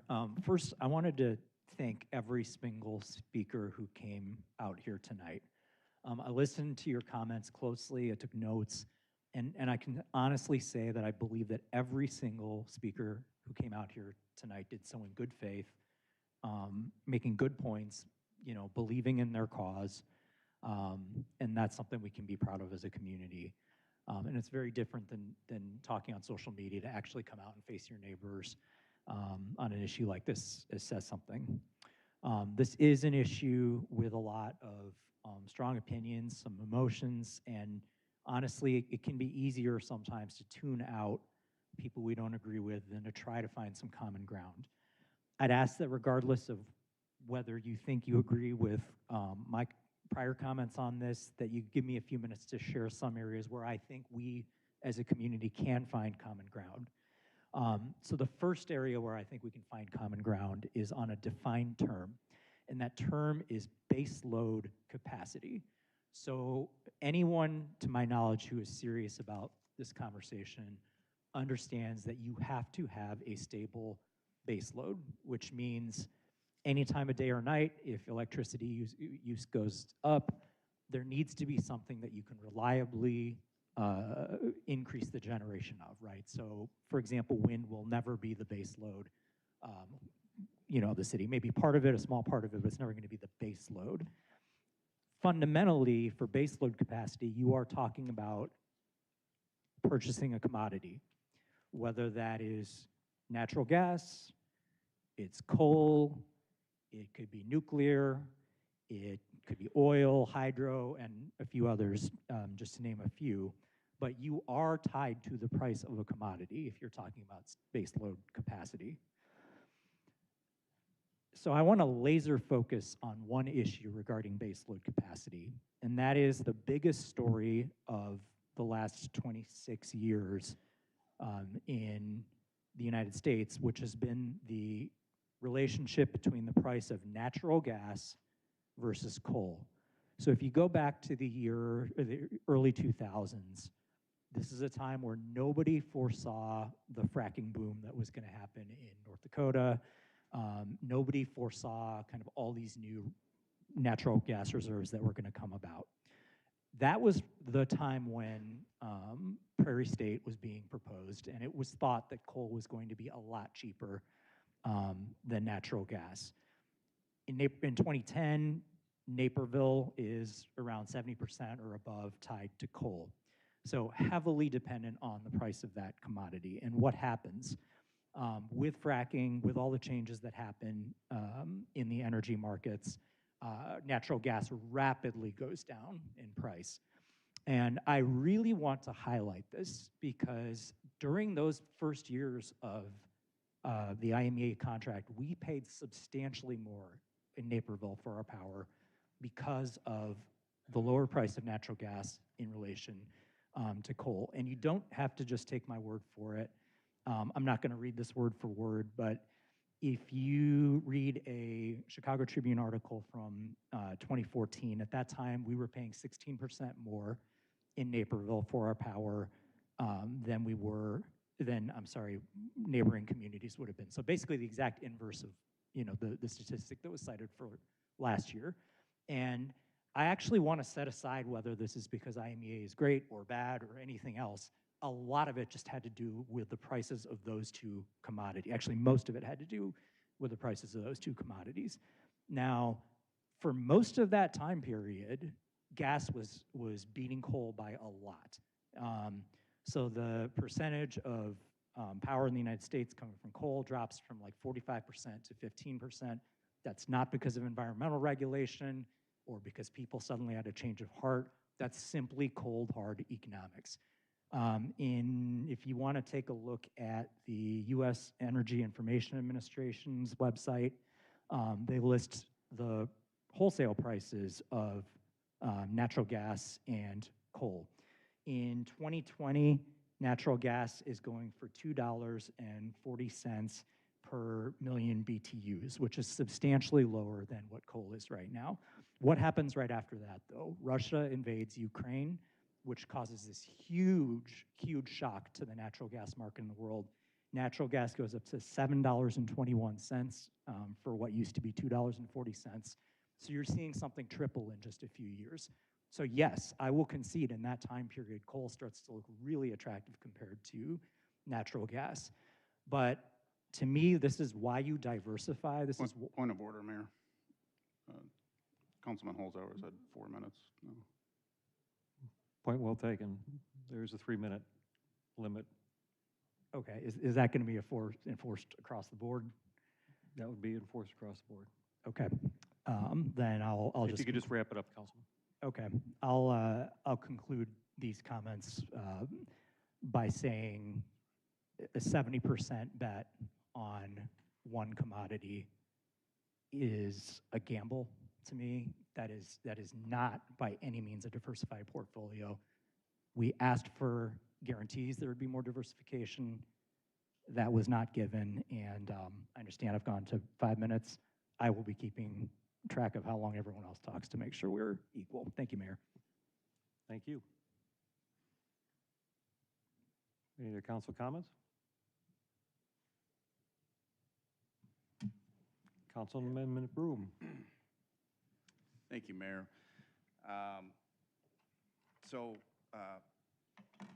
You know, we all have full-time jobs. We're part-time city council members. We hired experts, industry experts to advise us on our options. And, you know, Councilman Holzhauer, all due respect, you're not an expert. I'm not an expert. I could argue I probably put more hours into this than most of my colleagues up here. I'm not an expert on it, so appreciate the commentary. I think we should be listened to our paid experts. So one comment about a particular speaker tonight, Mr. Doyle. I appreciated the honesty, and so much of this conversation has not been honest, and he actually gave us some great honesty. He mentioned that in the election, the individuals who had the least priority put on cost of energy got the most votes. I think that's probably true. And then the candidates that put the highest priority on cost lost their election. And then he inferred that this vote should be political. So out of the 12% of people that vote in town, a majority of those voted for higher energy costs. And so that's how the vote should end up being. So if I think what's going to happen tonight is going to happen, I just want you to know the opposite is happening. Okay, so with renewal of the IMEA contract, we have an MDR option. We have the quotes on carbon-free energy for 20% of our peak load, which is 50% of our total load. They're confidential. I'm just going to tell you, they're substantially higher. So council tonight has the opportunity to add carbon-free resources to our portfolio and raise everybody's rates. So that option's available tonight. I don't know if that's going to happen. We'll see. So, you know, I think a motion's going to happen. I'll have an opportunity to kind of chime in on what I think should be taking place. But I do think that we've seen a little bit of a shift in education. I think that a lot of what I think is propaganda that has been put out has been debunked. You know, somebody mentioned the MDR doesn't reduce carbon emissions. The other thing that doesn't reduce carbon emissions is us leaving IMEA. So I think people are starting to understand how the grid works. So I'll save my rest of my comments for further discussion when there's a motion here. Councilman Wilson? Thank you, Mayor. I guess a quick thing, JC's does a snow shoveling program. A guy I shovel snow for is homebound. One of the things he had messaged me about was his concern for, he says, I can't come to council meetings, but please vote to stay in IMEA. I'm homebound.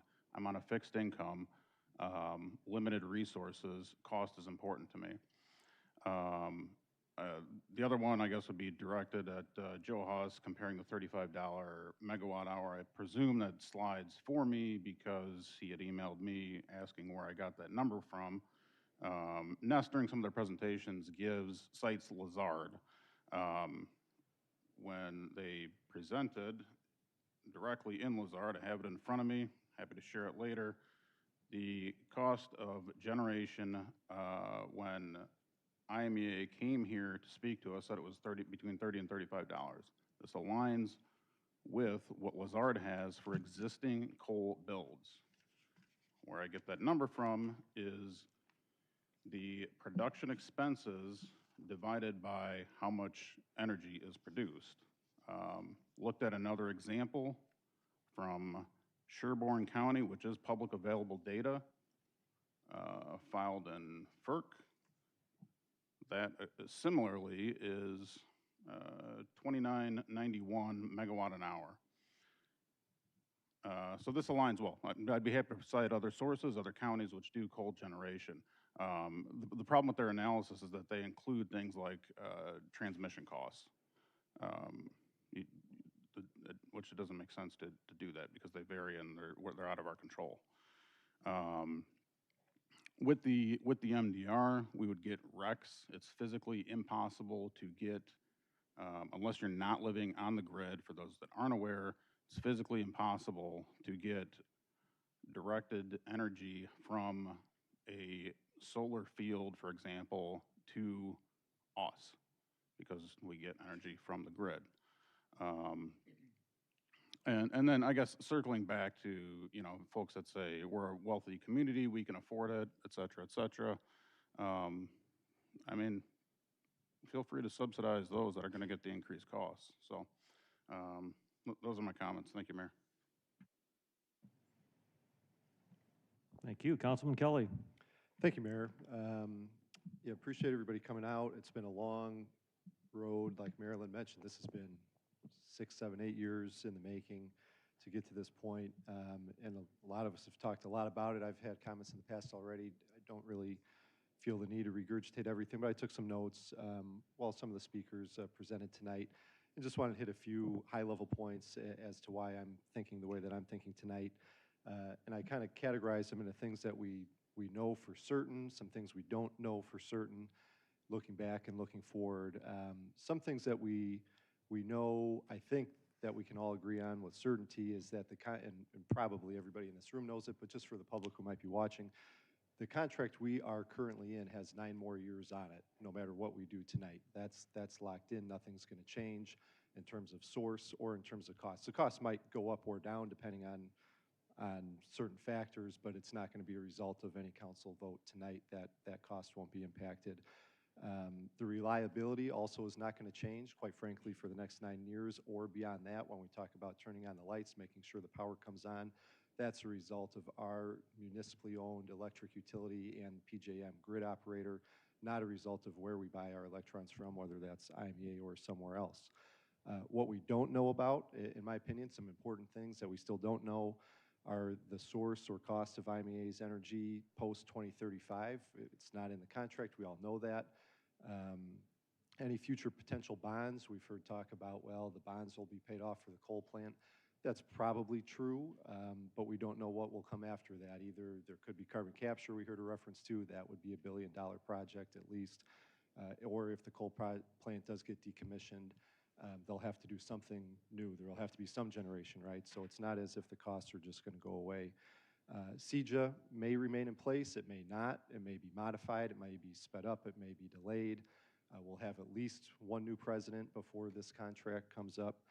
New technologies may come in. Supply and demand might change. We've heard a lot just recently, obviously, the data center here in Naperville. The prevailing theory is demand is going to spike, supply is going to have a hard time keeping up. And we don't know that for sure, right? The chips may change. I listened to an interview on Bloomberg today with a utilities analyst who had the contrarian view that demand is actually going to supply will outweigh demand over the next 10 years for a variety of factors. If you just look at the math of projects in the grid coming up versus what data centers are actually going to need, we don't really know. Looking back, Councilman Holzhauer stole some of my comments about entering into this contract when it first happened. Natural gas was volatile, felt like a lot of risk. I understand why it was done. Nuclear was not an option. Now nuclear is an option. Things have changed in that regard. I think over the life of the contract, it's pretty clear IMEA was more expensive. Right now, I think it's pretty clear IMEA is a little cheaper.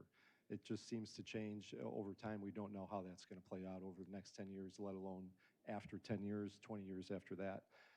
So I try to figure out where am I going to be looking forward, knowing that, in my opinion, any prediction as to costs in 2035, you've got to take that with a very large grain of sand. If anybody is very certain telling you it's going to be cheaper or more expensive, I don't really believe it, to be quite honest. I don't think anybody really knows. We are going to have exposure to the market if we're just an IMEA or if we just buy from the market. An alternative is power market, third-party power marketers. That would be a set price that locks it in. So last point in terms of looking forward, MDR, we've had conversation about. That's something I'm very interested in. It's why I was interested in the compromise. I credit the mayor for trying to go down that road. My concern is the full requirement nature of the contract. To me, it makes MDR really nothing more than a very expensive and glorified rec, which I don't love.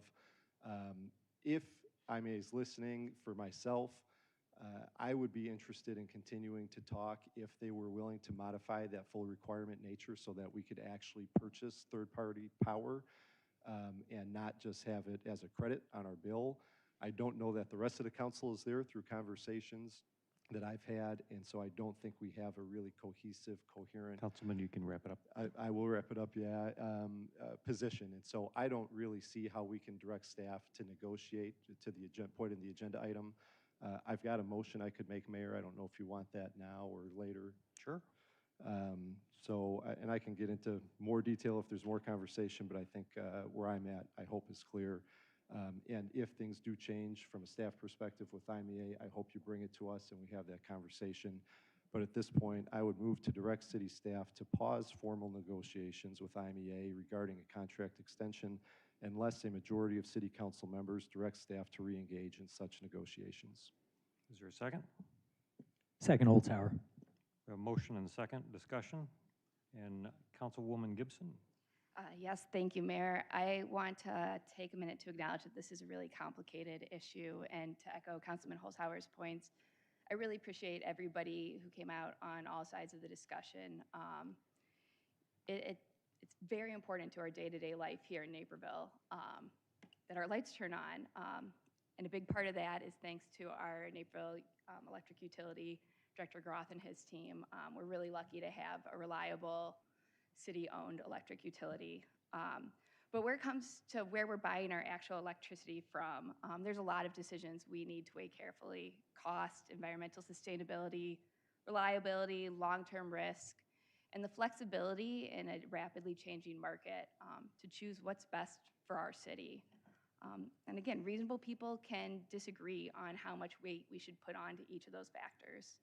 And that's why it's important we have these discussions up here in our community, the public comments, and that we respectfully have these discussions and recognize I know all of my colleagues have spent a lot of time on this. I'm not going to sit here and say I've spent more, I've spent less. I think, as leaders in our community, we have an obligation to respectfully discuss this and listen to each other's points of view and not disparage people who just might put different weight on different aspects of this decision.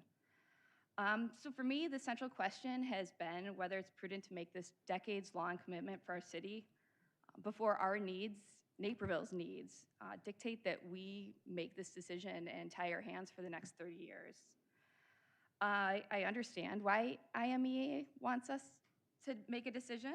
I appreciate the efforts by both IMEA and our Naperville staff to see if we could come to an agreement where IMEA can get the certainty they're looking for, and Naperville would get concessions or parts of an agreement that would make it worth our while to commit this soon to a energy contract with IMEA through 2055. But regardless of IMEA's needs in this situation, my obligation is to the people of Naperville, and I just don't think we've got into that point with the contract negotiations. The contract has no cost guarantees, no early termination clauses, no flexibility in return terms of the full requirements clause.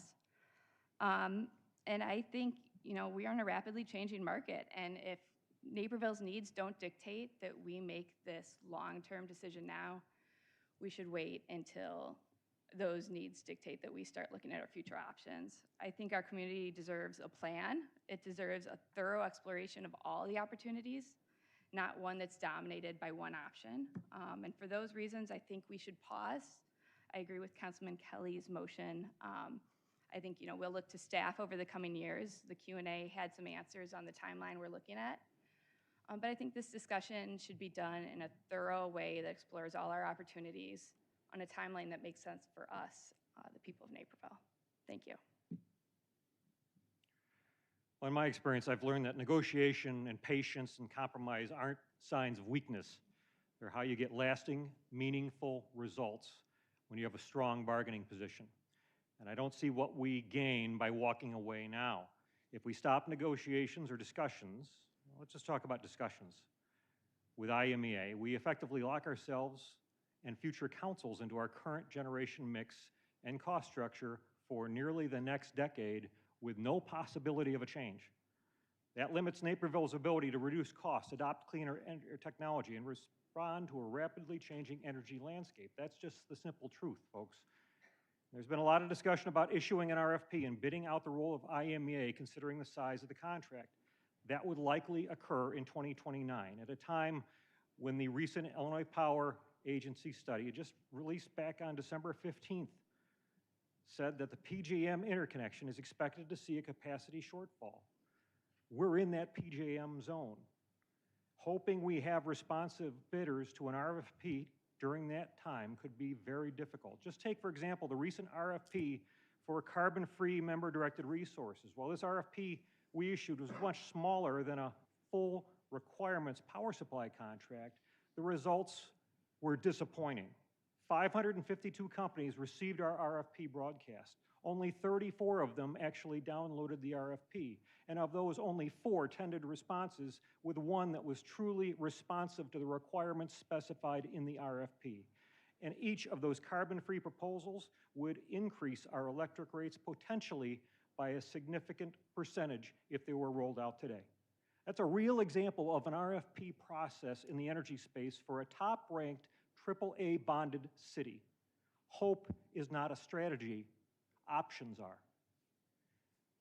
If there were an easy path where everyone got a win, we would have taken it long ago, but there isn't an easy solution to this. I sincerely believe with the progress we've seen since my counterproposal for negotiation with IMEA was approved by a 7-2 vote from this council several months ago, and the rapid evolution in our nation's energy grid and infrastructure, that Naperville is best off by retaining optionality and flexibility. Those things we lose when we rush to achieve an outcome. That's why I will vote to continue our city's conversations with the IMEA. We can and should work to achieve compromises that strengthen our community. Make no mistake, this is not an ask to actively bargain to last and final or impasse, but rather just keep the discussions open, knowing that our conversations have netted progress and maybe will even net more progress over time. By keeping those conversations open and working in good faith, we can keep fighting for real change and outcomes that secure affordability and our local economy, improve environmental sustainability, and maintain the high reliability our electric utility is known for that families and businesses rely on. The best way to achieve a balanced resolution of affordability, reliability, and sustainability is to keep working at it and not to close the door on a decision that affects our largest operational cost for the next decade. I'll always work to improve this city. I always stand up for the families and businesses who trust us to secure the best possible deal on their behalf. Councilman McBroom. Thank you, Mayor. You know, I appreciate Councilman Kelly's kind of softening of the language of the agenda item and kind of softening the posture of this, a lot of what this conversation has been. You know, when you understand markets and you understand how the grid works, we're not in a leverage position. The IMEA members, and we pretend like there's some big company that's coming after us trying to get our business. These are communities that we've been in business with for a long time who are asking us if we want to have a seat at the table during a seismic shift in renewables and commitments to get to net zero in 2050. I've heard people call IMEA attorneys salesmen. There's been accusations of deception. And so I do have a real concern that we're teetering on burning a bridge. If I was another one of these communities and I saw some of these meetings, I might tell Naperville to go pound sand. They certainly have a financial incentive to do so. But, you know, we got a letter from Kevin Gaden who's retiring soon from IMEA, super professional. I mean, I think the employees who are our employees, they work for us. I think they're professional, and I think that they are going to continue to serve our needs, even if we tell them that we're not going to work with them in the future. They made a commitment to us. So, you know, I do think the motion, however, is a kick the can a little bit. You know, you guys all read the same information we did. Energy shortages are coming in 2029, 2030. That's the position that is being suggested or has been suggested, is that we go to market at that time. We start looking for another provider, a for-profit entity during an energy shortage. But I do think we benefited a little bit from you know, community education, and if this goes on longer, I think people just get more educated, so I'm kind of inclined to support the pause. But, you know, Mayor, your statement, you're 100% right. You're 100% right. We should continue the relationship, the conversations. So you kind of flipped me back to, I don't think I'm going to support the pause, but I do appreciate the softening of the language there, and, you know, we'll see what happens, so thanks. Councilman Wilson, second round. You turn your microphone off. There we go. Thank you. To Councilman Kelly's motion, I was wondering if you'd be open to, I don't know what the right phrase, amending this to perhaps holding off on this vote until we heard from, I guess, another stakeholder, that being IMEA. And I say that because we've heard it from a lot of stakeholders. We've gotten emails from residents, folks here that want to continue with IMEA, heard folks from NEST at PUAB board meetings. We've heard from various consultants, but the one entity, I guess you could say, that we haven't heard from publicly is IMEA itself, the one we're negotiating. So I wanted to see if you'd be open to amending that motion to, I guess, holding off, I don't know what the right term here would be, until we've heard from IMEA. Councilman Kelly. Thank you, Mayor. I appreciate the thought, but I would say no. I would not want to change the motion to account for that. To the mayor's point, I think certainly there will be conversations. I think there has to be conversations. We work with them. Our electric utility director is the vice president of IMEA. He's down there for the board meetings. They will be in communication. And part of the point of the motion, the end of it certainly was that if a majority of city council members direct staff otherwise, we can bring this back at any moment in time. So my expectation is there will be some conversations. If staff thinks there's a material change in IMEA's position, I would hope they would bring that to us, whether that's Friday confidential, manager's memorandum, whatever the format might be. And if staff gathers from council that there might be an opening to having a more formal negotiation, all for it. But I don't think I want to just leave it open-ended and who knows when they're going to come, what that would look like. I think for all the meetings we've had, we need a little bit of a resolution at this point in time. Not that it has to be final, but I don't want to leave it open more tonight. So appreciate the thought, but I would like to keep the motion as it is. Councilwoman Gibson, second round. Yes, thank you. I just want to clarify, I mean, maybe this is a question for Mr. Krieger, but I don't want the public to think we haven't been talking with IMEA. You know, we've, in this body, had a 7-2 vote to give IMEA a list of, you know, the 10 things that are important to us, and IMEA did respond. That is in the packet. It's not like IMEA has been excluded from this discussion. We've had plenty of rounds of contract negotiations with them, and I think that's, you know, why we've given our list of what we would like to see that would make it worth our while to renew early. IMEA said, you know, some of these we can somewhat meet, some of these we can meet, some of these we definitely can't meet.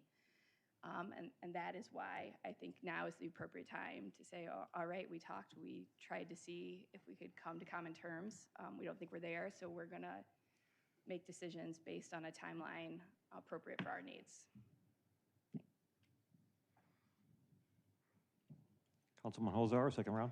Thank you, Mayor. I'll make this really quickly, just as a second on the motion. I do want to make it clear, you know, I don't agree with the framing of Councilman Kelly's motion that it's softening anything. IMEA said no to Naperville's requirements. Okay, I want to be really clear about that. They said it publicly. They did not agree with the terms that Naperville sent out. We are taking that and saying we want to explore other options. Okay, I want to be clear about that signal. I do not envision this being a sole source procurement where we continue for another 6 months or a year with the assumption that this is the one entity we're negotiating with. So I'm just putting that out there. Thank you, Mayor. Councilman Syed. Thank you, Mayor. Naperville, I'm so happy to see you all so engaged, committed, so passionate about IMEA. And I met a lot of people in last 4 years talking about IMEA at POAB meetings, city council meetings, and also at different events. In last 4 years, I really have learned about IMEA. Thanks to you all, the people who are supporting and the people who are opposing. Thanks to everyone, because you have that passion. And you have taught me a lot of things about IMEA. And thank you to you all, first thing. I have a question for Director. Director, how long we have been negotiating with IMEA? Director Groth. Brian Groth, Electric Utility Director. We received the offer from IMEA in February of 2024. And at the direction of council, we began negotiating with IMEA in August of this year. Yeah, so thank you so much. So since 2024, we have been talking about IMEA.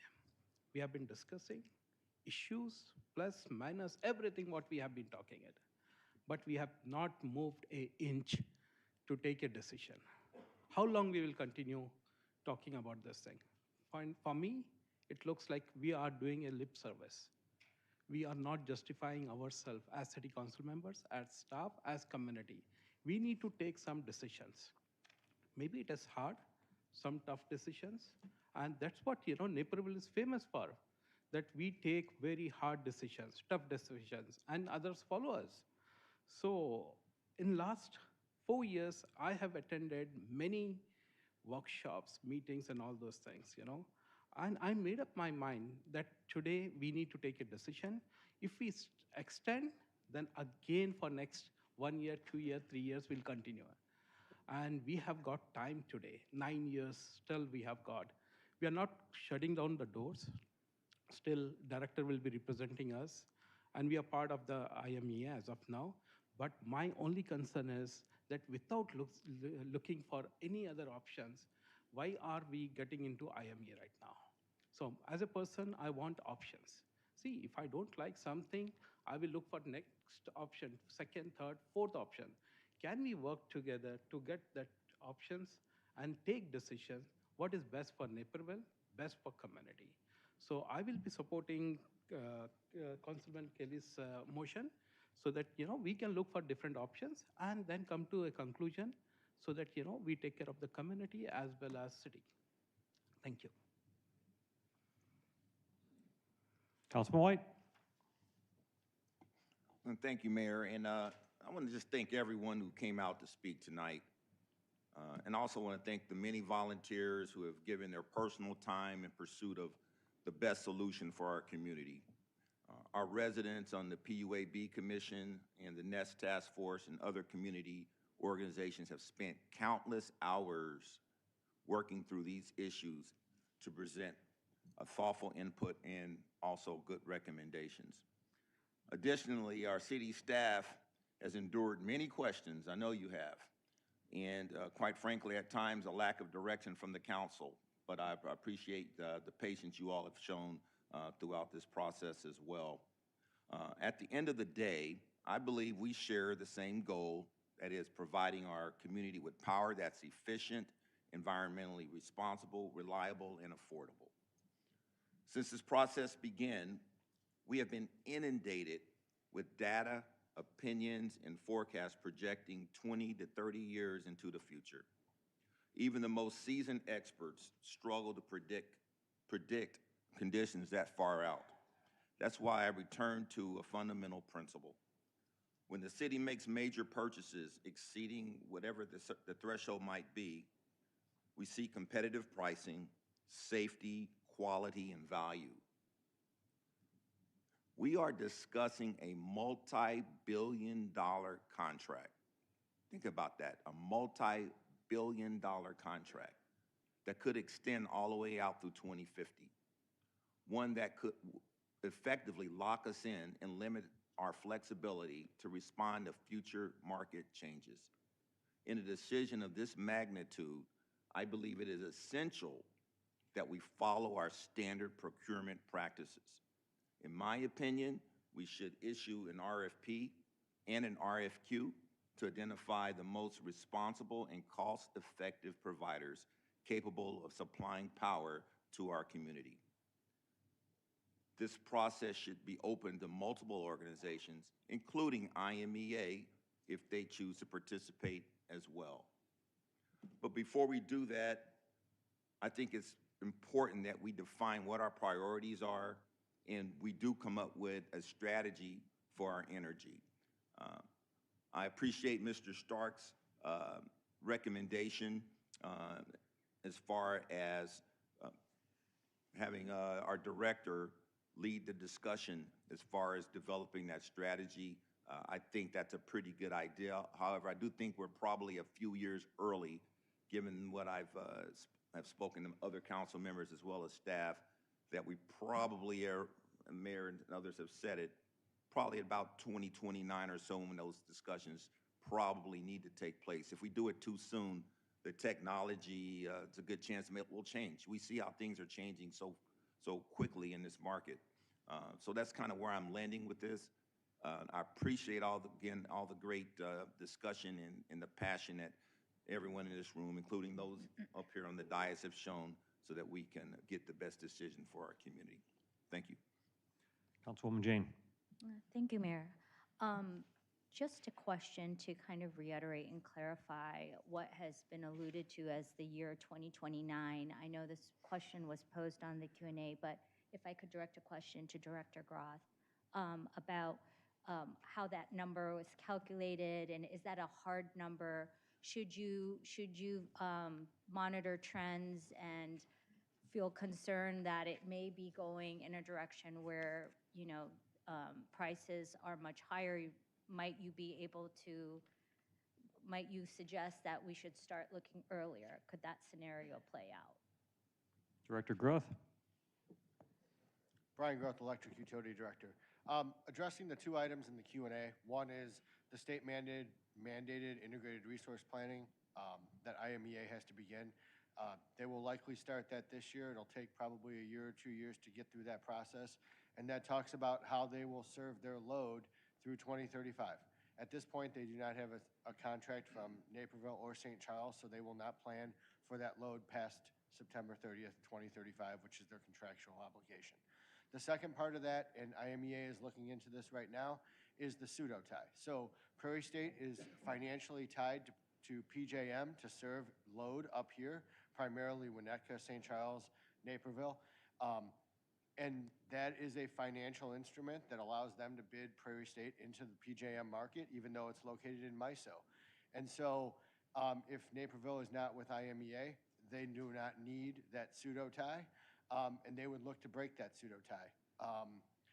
It's not exactly clear as to what timeline is. I've heard 6 to 7 years be thrown around, but that's not based in anything other than what people remember when they got the pseudo ties in place to serve us.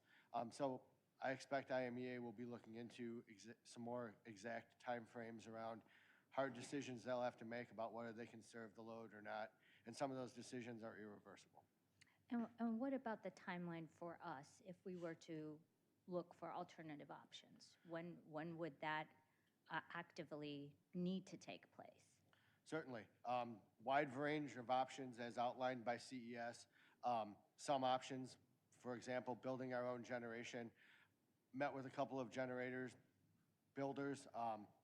I know Waterloo, one of the IMEA member towns, put in a natural gas turbine. They were about an 8-year lead time. So, building our own resources is probably an 8 to 10 year horizon. Contracting with a power marketer is probably 1 to 2 years. The indications that they've given us in our conversations is probably on the shorter side. In there is, staffing up and performing the functions that IMEA does for us. Obviously, staffing takes time, getting people on board, doing regression testing to the market. Were the trades right? Was the execution, financially responsible? So I would say anywhere from 8 to 10 years all the way up to 2 years. Okay, thank you. Thank you, Director Groth. I ask this questions because I think that timeline contextualizes the pause. Like, what do we mean by the pause, and how long do we hold the pause, and then will staff be alerting us to a point where council will need to perhaps by majority bring the discussion back? I think those are some logistical questions that I have on the process, but I also believe there's a part of the discussion that may not have touched on costs with ongoing discussion, meaning the time it's taking our staff to keep engaging in these discussions hasn't been something that's been referred to. I think the pause allows us to let it sit for a little bit and then possibly look at alternative options and bring it back in a more timely fashion. So it's just a few points that I wanted to bring up. Okay, Councilman Kelly, do you want to repeat your motion? Actually, you've hit your third, so you've exceeded your. Councilman Kelly, repeat your motion. Just restate the motion? Yes, Sure. Please. Okay. Thank you, Mayor. I move to direct city staff to pause formal negotiations with IMEA regarding a contract extension unless a majority of city council members direct staff to re-engage in such negotiations. Okay, we have a motion and a second. Roll call. Holzhauer, Aye. Jane, Yes. Kelly, Aye. McBroom, No. Syed, Aye. White, Aye. Wilson, Nope. Worley, No. Gibson, Aye. Motion passes 6-3.